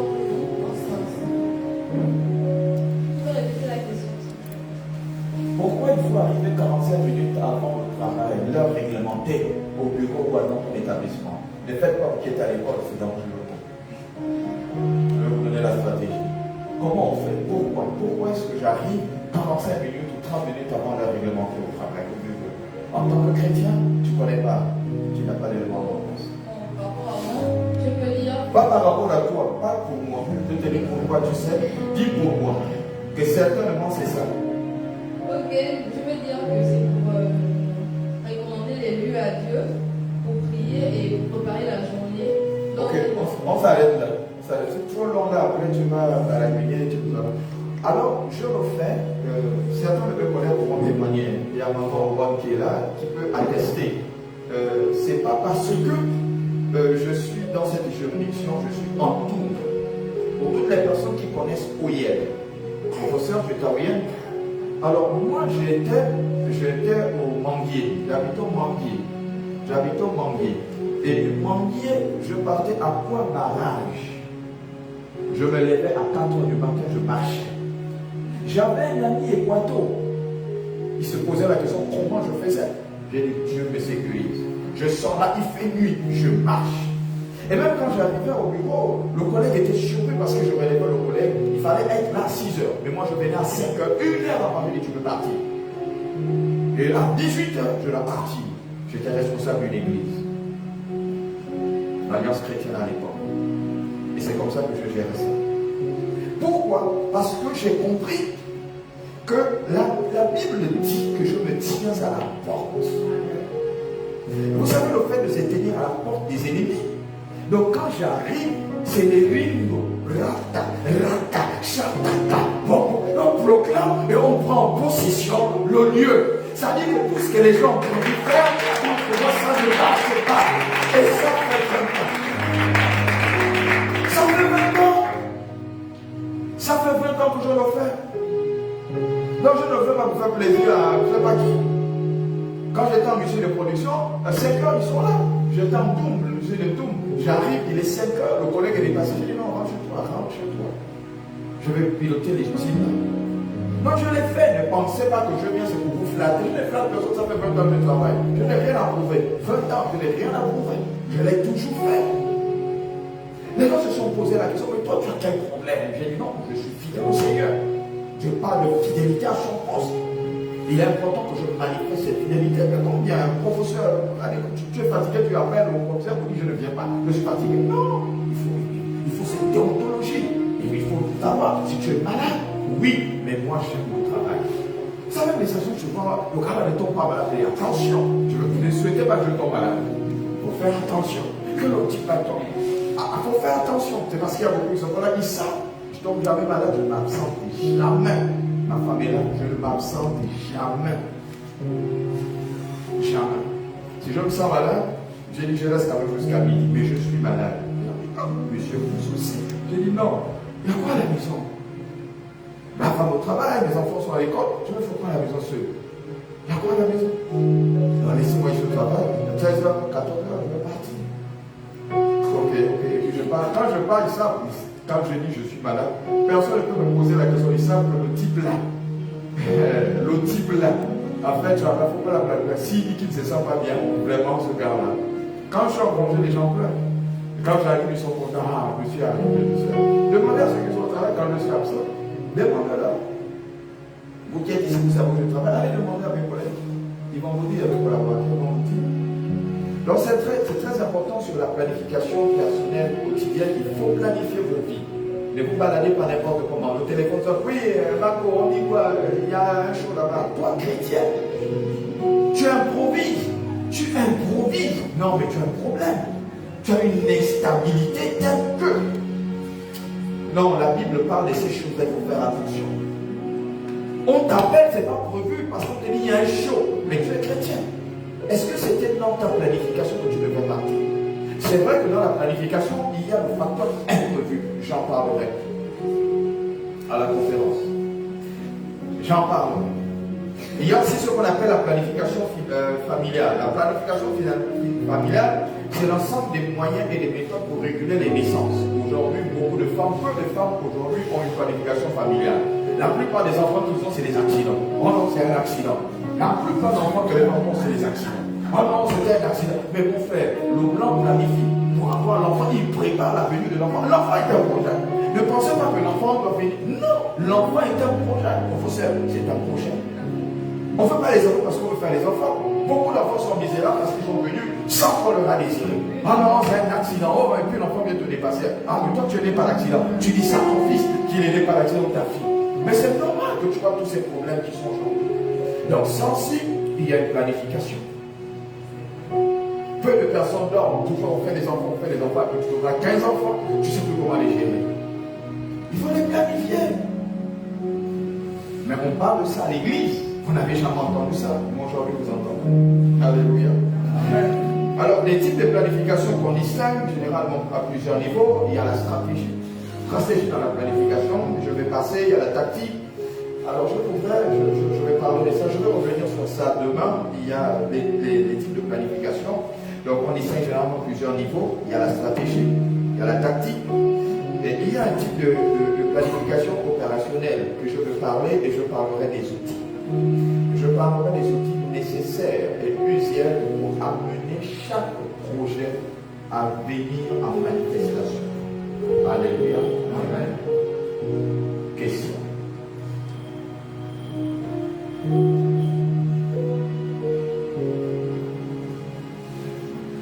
Ça blesse, hein? Question. Micro.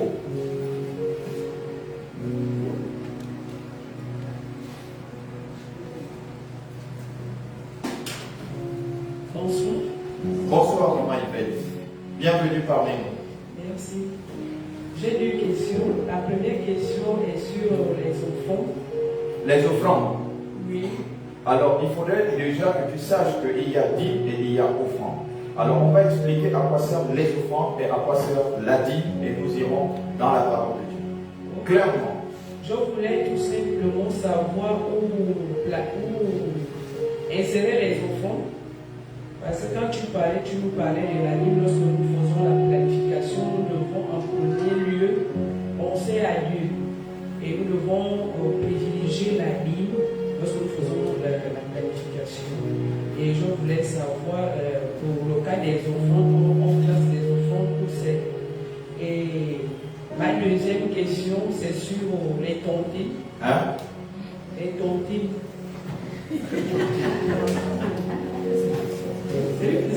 Ah oui, je vois beaucoup de gens parce que vous êtes dans les tontines.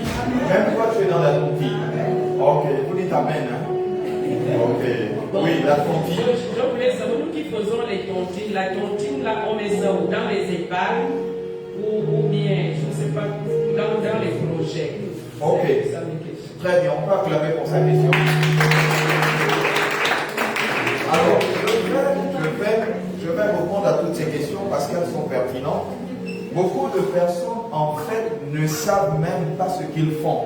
Ils font des actions, mais sans pourtant savoir à quoi ces actions servent. Je vais commencer par la tontine, parce que la tontine, ce n'est pas exclu dans la Bible. Ce n'est pas non plus satanique, ce n'est pas non plus diabolique. Parce que les super spirituels pensent toujours que la tontine, elle est diabolique. En réalité, c'est quoi la tontine? C'est quoi la tontine? C'est quoi la tontine? C'est même plus la peine que je réponde. Si vous avez dit que c'est une épargne, c'est que c'est plus la peine.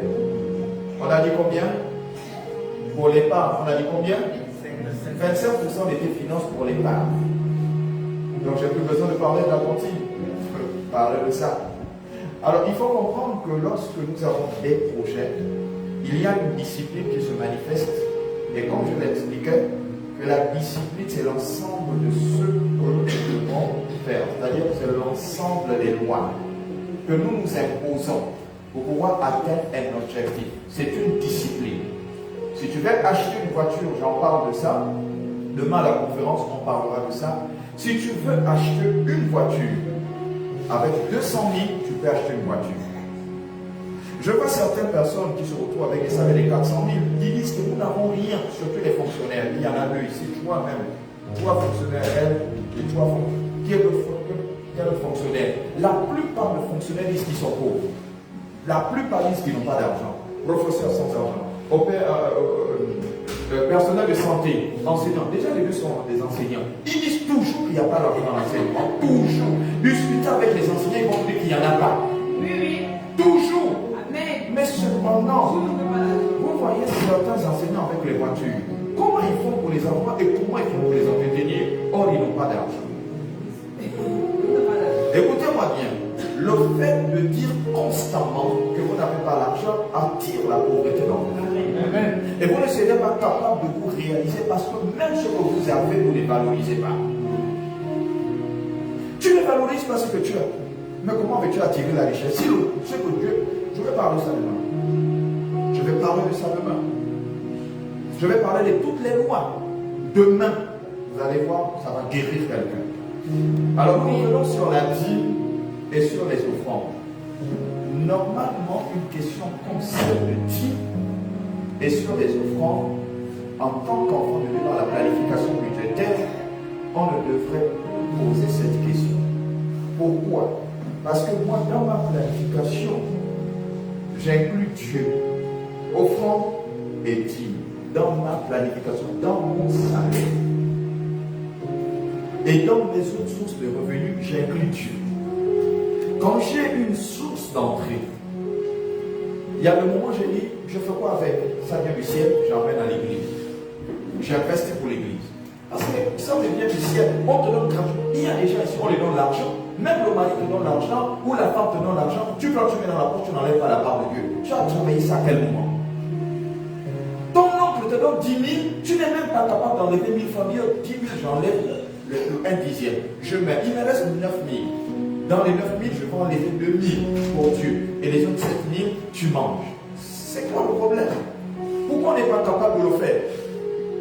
Pourquoi on n'est pas capable de le faire? Vous pensez que moi je le fais, c'est quoi? Je mets en pratique les lois divines. Ce sont des lois que je mets en pratique. On dit, la loi c'est quoi? C'est un principe. Les principes sont humiliants. On ne peut pas les contester.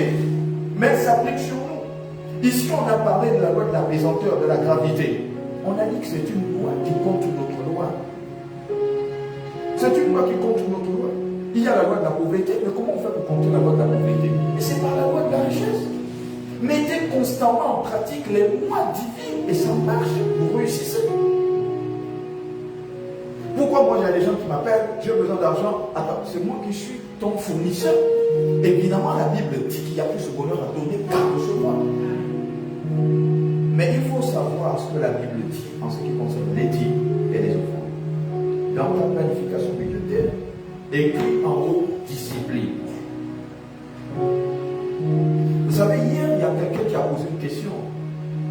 Et cette question-là, j'ai dit, il faut que je médite sur cette question et que je comprenne. Et je vous explique ça aujourd'hui. Pourquoi est-ce qu'on a beaucoup de projets quand on n'a pas d'argent? Et quand l'argent arrive, on oublie tous ces projets. Vous savez que Dieu, pour te donner la richesse, il sait que s'il te la donne, tu vas dilapider. La preuve, c'est qu'ils ont des projets. Et dès qu'ils ont l'argent, ce pourquoi ils doivent, même Dieu, ils oublient Dieu. Même Dieu, ici, là, nous qui sommes là, oublie Dieu. Dès qu'il y a une manque d'argent, Dieu ne peut pas te donner la richesse comme ça. Dieu attend de donner la richesse au bon moment opportun. C'est pourquoi il dit, mon frère, mon fils, mon enfant, reste un peu comme ça, souffre un peu, apprends la souffrance, apprends à connaître la souffrance. Et c'est pendant que tu connais déjà la souffrance, je pourrais te donner la richesse. Parce que je vais circoncire ton cœur, afin que tu ne sois pas orgueilleux du fait que tu aies l'argent et que tu ne piétines pas les autres. Que tu domines l'argent et que l'argent soit ton serviteur et non ton maître. C'est pourquoi vous voyez certaines personnes, dès qu'il a l'argent, ça file dans ses mains. Ce type de personnes, Dieu ne leur donnera jamais la richesse. Combien de personnes, quand on est à l'église, on dit on veut faire un don, il a l'argent, il ne donne pas. Comment va-t-il sécuriser son argent? Premièrement, la dîme, quand vous êtes dîmeur, Dieu sécurise vos finances et il vous apporte la bénédiction. C'est pourquoi il dit apportez dans la maison vos dîmes. Il dit derrière la dîme, il y a la bénédiction. Mais cependant, Dieu ne se limite pas à te donner la bénédiction. Il veut que tu sois fort riche. Alors il dit, pour que tu manifestes la prospérité, pour que tu sois prospère, alors il est important de donner ce qu'on appelle les offrandes. Or, l'offrande est traduite par sacrifice. Il n'y a pas un sacrifice qui n'a pas de prix. Il n'y a pas un sacrifice qui n'ouvre pas le ciel. Le sacrifice ouvre le ciel. Combien de personnes se sacrifient dans l'église? Peu se sacrifient. Comme je vis ceux qui se sont levés, ils donnent 25% à Dieu. C'est extraordinaire. On ne peut pas rester comme ça, se taire. On prie, on passe sur leur vie. Je ne peux pas me taire. 25%. Mais c'est qu'il donne, comment il va se rapprocher de moi? Moi, je donne 50% à Dieu. Tout mon argent, c'est pour Dieu. Mes enfants, ma femme, ils savent, c'est pour Dieu. Tout mon argent, c'est pour Dieu. C'est pour Dieu. C'est pour Dieu. C'est pour l'œuvre de Dieu. Je suis prêt à me sacrifier pour que l'œuvre de Dieu, le royaume de Dieu avance. Je suis prêt. Mais, avec les petits démons qui sont là, quand ils voient que Dieu est comme ça, ils viennent s'agripper, ils n'ont pas tué le type là. Non. Non. La dîme, elle est divine. Ce n'est pas un homme qui l'a inventé, c'est Dieu. Et comme ça marchait, les gens voyaient qu'ils étaient bénis. Alors ils ont érigé sans loi. Regardez bien, hein, c'est avant la loi que la dîme existe. Et les offrandes, c'est pour la prospérité, de rendre prospère. Donc quand tu es quelqu'un qui sait donner des offrandes, vous avez limité l'offrande à 500. Vous qui me regardez, vous avez limité l'offrande à 500. Alors pour terminer sur cette rubrique d'offrande, écoutez-moi très bien, vous qui me regardez, mon frère sœur, vous avez tellement limité l'offrande à 500. Alors, tu vas commencer à faire une planification mensuelle de ce que tu donnes au Seigneur. Je me regarde, tu donnes 500. Ça fait 500 un dimanche. Ça fait 500 un deuxième dimanche. Ça fait 500 un troisième dimanche. Ça fait 500 un quatrième dimanche. Maman, il va être combien tu donnes à Dieu? Le mois. Tu donnes à Dieu 2000. Et dans le salaire que Dieu te donne, est-ce qu'il y a un équivalent à l'intérieur? Pas du tout. Rien du tout. Comment veux-tu que Dieu te rende prospère? Comment veux-tu que Dieu te rende prospère? Tu fais les calculs, je vois même le professeur, elle aligne les billets. Elle sait que dans la poche, là, il y a 500. Dans la poche, il y a 2000. Dans l'autre, il y a 5000. Et bien un jour, elle vient vous donner l'offrande. Elle était tellement heureuse. Elle a mis la main là où il y avait 10 000. Elle ne se rend pas compte. C'est plus tard qu'elle va mettre les mains à la tête. Oh mon Dieu, j'ai donné 10 000. Dieu a fait ça à plusieurs personnes. Il fait le choix du billet. Mais Dieu dit aujourd'hui, tu ne donnes pas 500, tu donnes 10 000. Dieu le décide. Là, c'est pas toi qui décide, c'est Dieu. Alléluia. C'est Dieu. Je vois le professeur, elle met ici, elle met là. Elle dit, bon, ok, les 10 000 là, je vais faire le marché dès que je sors. Les 5 000 là, c'est pour le taxi de demain. Les 2 000, donc elle calcule. Et les 500, elle dit ça là, je donne à l'église. Elle méprise même. Je dis, professeur, attention. Et puis finalement, elle était tellement dans les fourrières, elle dansait. Il y avait tellement d'argent qui débordait. On a dit, offrande, c'est là des offrandes. Elle va seulement mettre la main là où il y a les 10 000. Alléluia. Amen. Donc, faisons attention, on peut rigoler, mais faisons très attention avec le Seigneur. Vous savez, aujourd'hui, l'église est tellement pauvre parce que quand on fait des projets comme ça, des programmes, ils se disent non, ça ne vous concerne pas. Non, ils n'ont qu'à faire ça pour eux. Mais ce que Dieu a mis dans mon cœur, comme je disais à l'homme de Dieu, j'irai jusqu'au bout. Je ne vais jamais délocaliser. Je préfère enseigner, qui enseigne 10 personnes parce que Dieu les a sélectionnés dans le temps que d'enseigner une multitude de personnes. Si les enfants du Seigneur, les propres enfants qui appartiennent à ce ministère ne viennent pas, c'est qu'ils ont compris que ce n'était pas utile pour eux. Alors ça, je ne les en veux pas parce que ce n'est pas utile pour eux.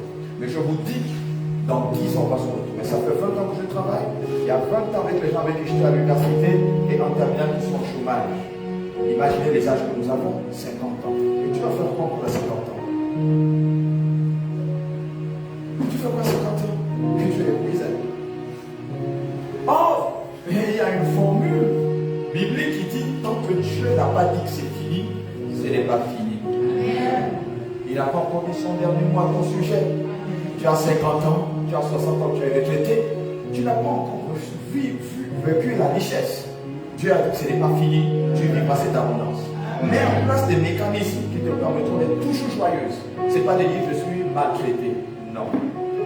Alléluia. Amen. Donc pratiquons la dîme, pratiquons les offrandes. Sans hésiter, faisons-le. Ce n'est pas facile, mais faisons-le. Amen. Alléluia. Amen. Question.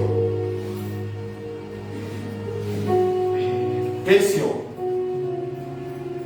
Dîme et offrande. Alléluia. Amen. Excusez-moi. excusez-moi, peut-être que je suis un peu têtu, mais je veux revenir sur la question de par rapport à dans quelle rubrique on prend les offrandes. Dans quel but? Dans quelle rubrique? Dans quelle rubrique? Mais c'est ce que j'étais en train d'expliquer tout à l'heure. Non, parce que tout à l'heure on parlait de alors, dans le budget, en fait, on est dans la planification. Alors, je reviens. On est dans la planification. D'accord? Chacun de nous a son budget. C'est en fonction de ton budget que tu planifies. La première chose qui est divine, d'accord? Qui est ce qu'on appelle l'impôt. Pour nous, les travailleurs, c'est extrait depuis la source. D'accord? Avec Dieu, comme ce n'est pas extrait depuis la source, les 10% là, on les extrait du salaire. Et quand c'est extrait, on a maintenant le salaire. Il y en a qui donnent 2% de la dîme. Si tu as déjà les problèmes avec 10%, c'est pas avec 2% que tu pourras. Alors quand on a extrait les 10%, d'accord, il te reste le salaire. C'est sur la base du salaire que tu fais ton budget. Où tu dis, j'enlève 40 000. Je l'ai déjà expliqué à un membre du conseil comment ça se passe. Je dis, chaque fin du mois, quand vous arrivez, dans votre salaire, si vous voulez donner 5 000. Quand les 5 000, ça fait dire 4 mois. Ça fait 1 mois ou 4 dimanches. Vous mettez ça dans une enveloppe, vous mettez au fond, chaque dimanche tu sors 5 000. Ça c'est une planification. Comment je vais vous dire dans la rubrique que vous prenez? C'est vous qui écrivez votre budget, vous mettez sur papier, vous présentez à Dieu. Que en ce qui concerne l'offrande, dans la rubrique, je mets ça dans les besoins, je mets ça dans les besoins. C'est pas dans les offres, je mets dans les besoins. Comme chaque jour, je donne des enfants l'argent du taxi, j'achète le pain, j'achète le lait, chaque jour. Je le fais. C'est la même chose qu'on fera avec Dieu dans sa planification. Moi, je ne vais pas vous dire comment je planifie. Mais chaque fin du mois, je dis ça, c'est offrande. C'est 4 dimanches. Encore le 5e, on ne donne l'offrande que les dimanches. Chaque rencontre en semaine, il n'y en a pas. C'est pas qu'on a beaucoup d'argent. C'est pas qu'on a beaucoup d'argent.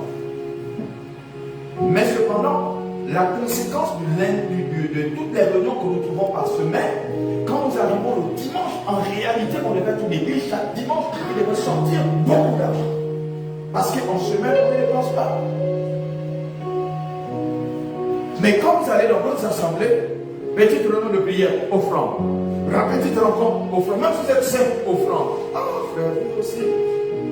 Quelqu'un va commencer à murmurer, pourquoi chaque rencontre il y a l'offrande? Mais c'est comme ça, parce qu'on n'est pas subventionné. Donc l'organisation du CIEMI est différente. Et il y a d'autres assemblées qui ne donnent l'offrande que le dimanche. Parce qu'ils ont, dans leur organisation, décidé de donner que le dimanche. Donc, dans ta planification budgétaire, en ce qui concerne les besoins, tu insères la partie offrande et tu mets Dieu.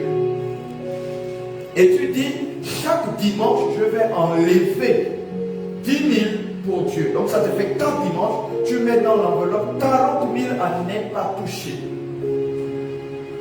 Vous savez, quand c'est mon cas par exemple, je n'ai pas que le salaire, j'ai d'autres sources de revenus. Quand j'ai une provision divine, j'ai la partie qu'on appelle dîme. J'ai une enveloppe. Même si tu me donnes 50 000, j'enlève déjà 50 000, je mets dans l'enveloppe dîme. Même si quelqu'un est malade, même la main pour aller là-bas, ça ne peut pas aller. Donc les gens vont être surpris que chaque dimanche dans la dîme, mon salaire c'est une fois, j'ai un salaire mensuel. Mais pourquoi? Parce qu'il y a d'autres sources de revenus. Et j'extrais automatiquement, je dis ça c'est la partie du Seigneur. Une entreprise peut arriver, Dieu m'a mis à cœur de te donner 500 000. Dans 500 000, j'enlève 50 000, je mets. Le reste là, bon, ce n'était pas prévu, c'est de l'argent imprévu, j'injecte ça dans les travaux de l'église. Vous voyez? C'est Dieu, tout ça c'est Dieu. Mais c'est moi qui dis j'injecte dans les travaux de l'église. Parce que je vois que l'église a un besoin. Alors j'injecte. Donc bien aimé, c'est comme ça que nous pensons parce que nous voulons que le royaume avance. C'est sur la terre qu'on va définir la puissance, la grandeur, la souveraineté de Dieu. Si aujourd'hui nous n'arrivons pas à prier Dieu dans des très bonnes conditions, et nous disons que le Dieu que nous prions, c'est le Dieu de richesse, mais ce n'est pas la conception du Seigneur. Le Seigneur veut prier Dieu dans des conditions extraordinaires au manque de l'offre. Quand quelqu'un arrive, il dit ici, vous adorez vraiment Dieu, parce que c'est le Dieu de richesse. La qualité du temple dans lequel nous devons servir Dieu doit être un temple qui ressemble à Dieu. Nous n'avons jamais vu Dieu, mais la Bible définit comme Dieu, le Dieu de gloire, de richesse. alors nous aussi, nous devons être dans la gloire. Donc je ne veux plus que quelqu'un transpire ici, et même moi-même qui transpire encore, bientôt ça va cesser. Les gens vont venir ici en pull vert, vous êtes ici au pôle Nord. Tu viens avec un blouson, on connaît la qualité du temps ici, parce que la gloire de Dieu est présente. Amen. Alléluia. On acclame le Seigneur. Dernière question. Dernière question. Je vous donne l'opportunité de poser une dernière question. Même si c'est en dehors de ce que nous avons vu ce soir, mais qui concerne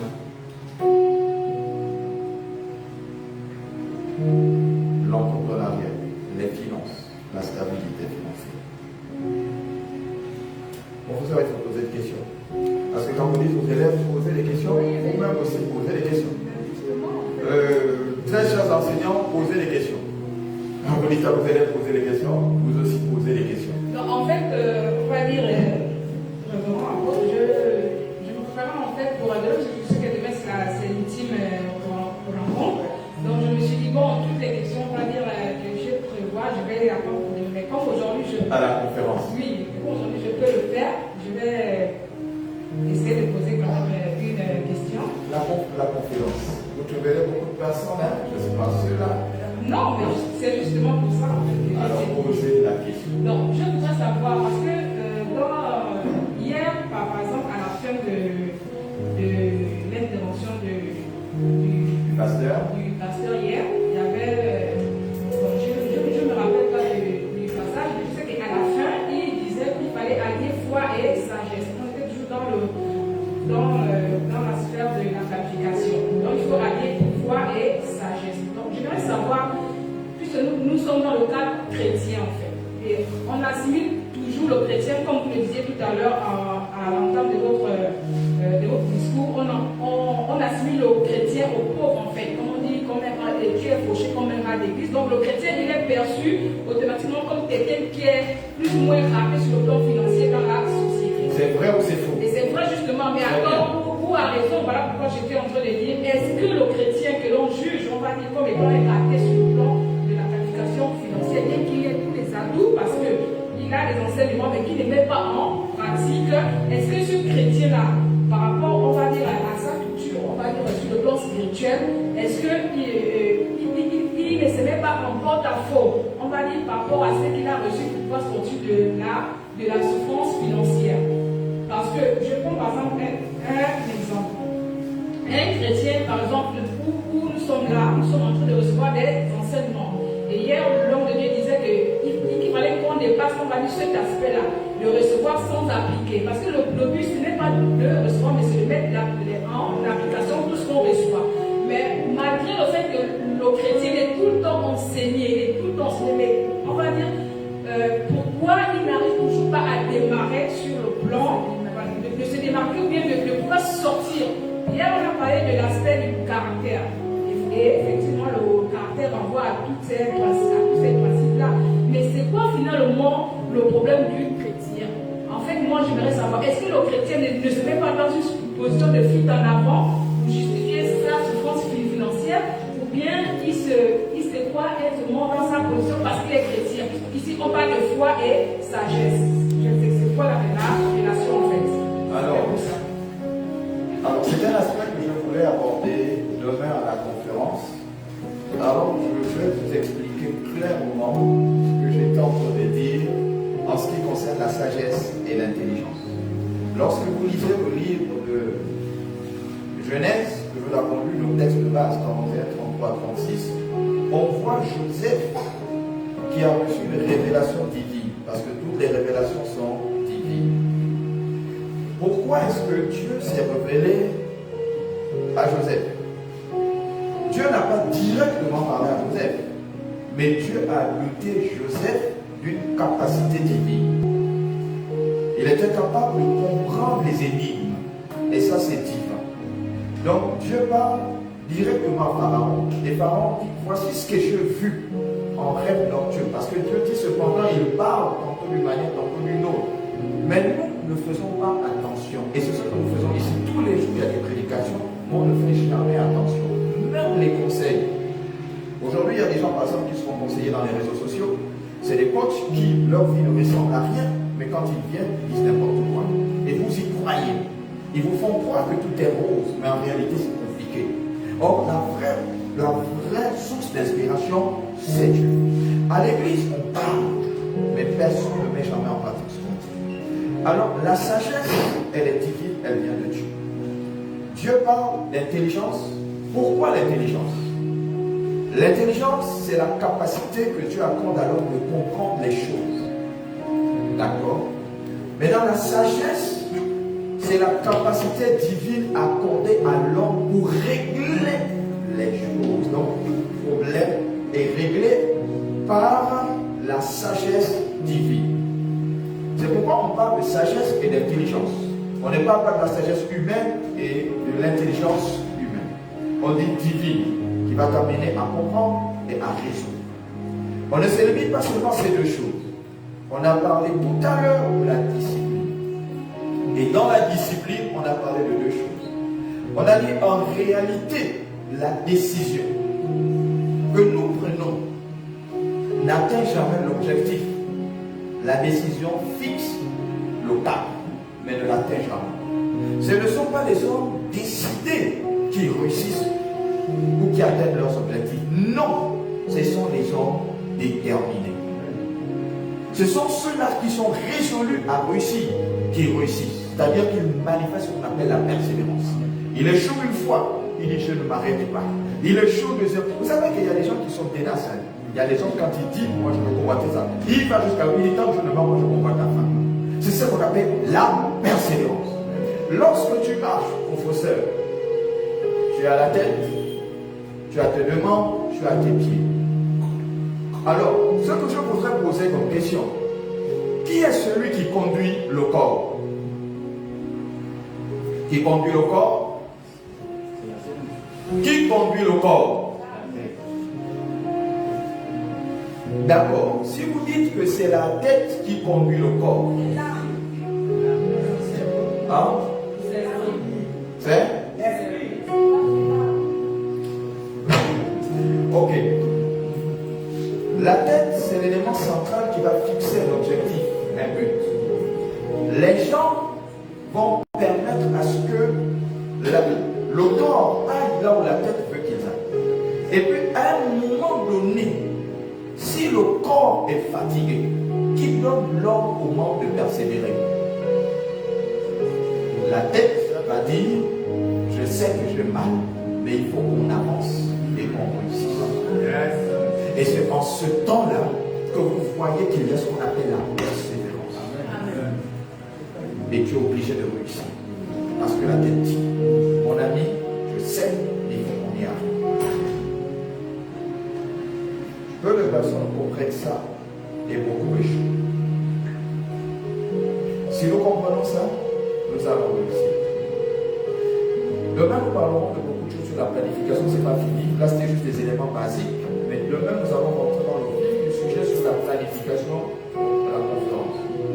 Il y a beaucoup de choses qui vont être dites.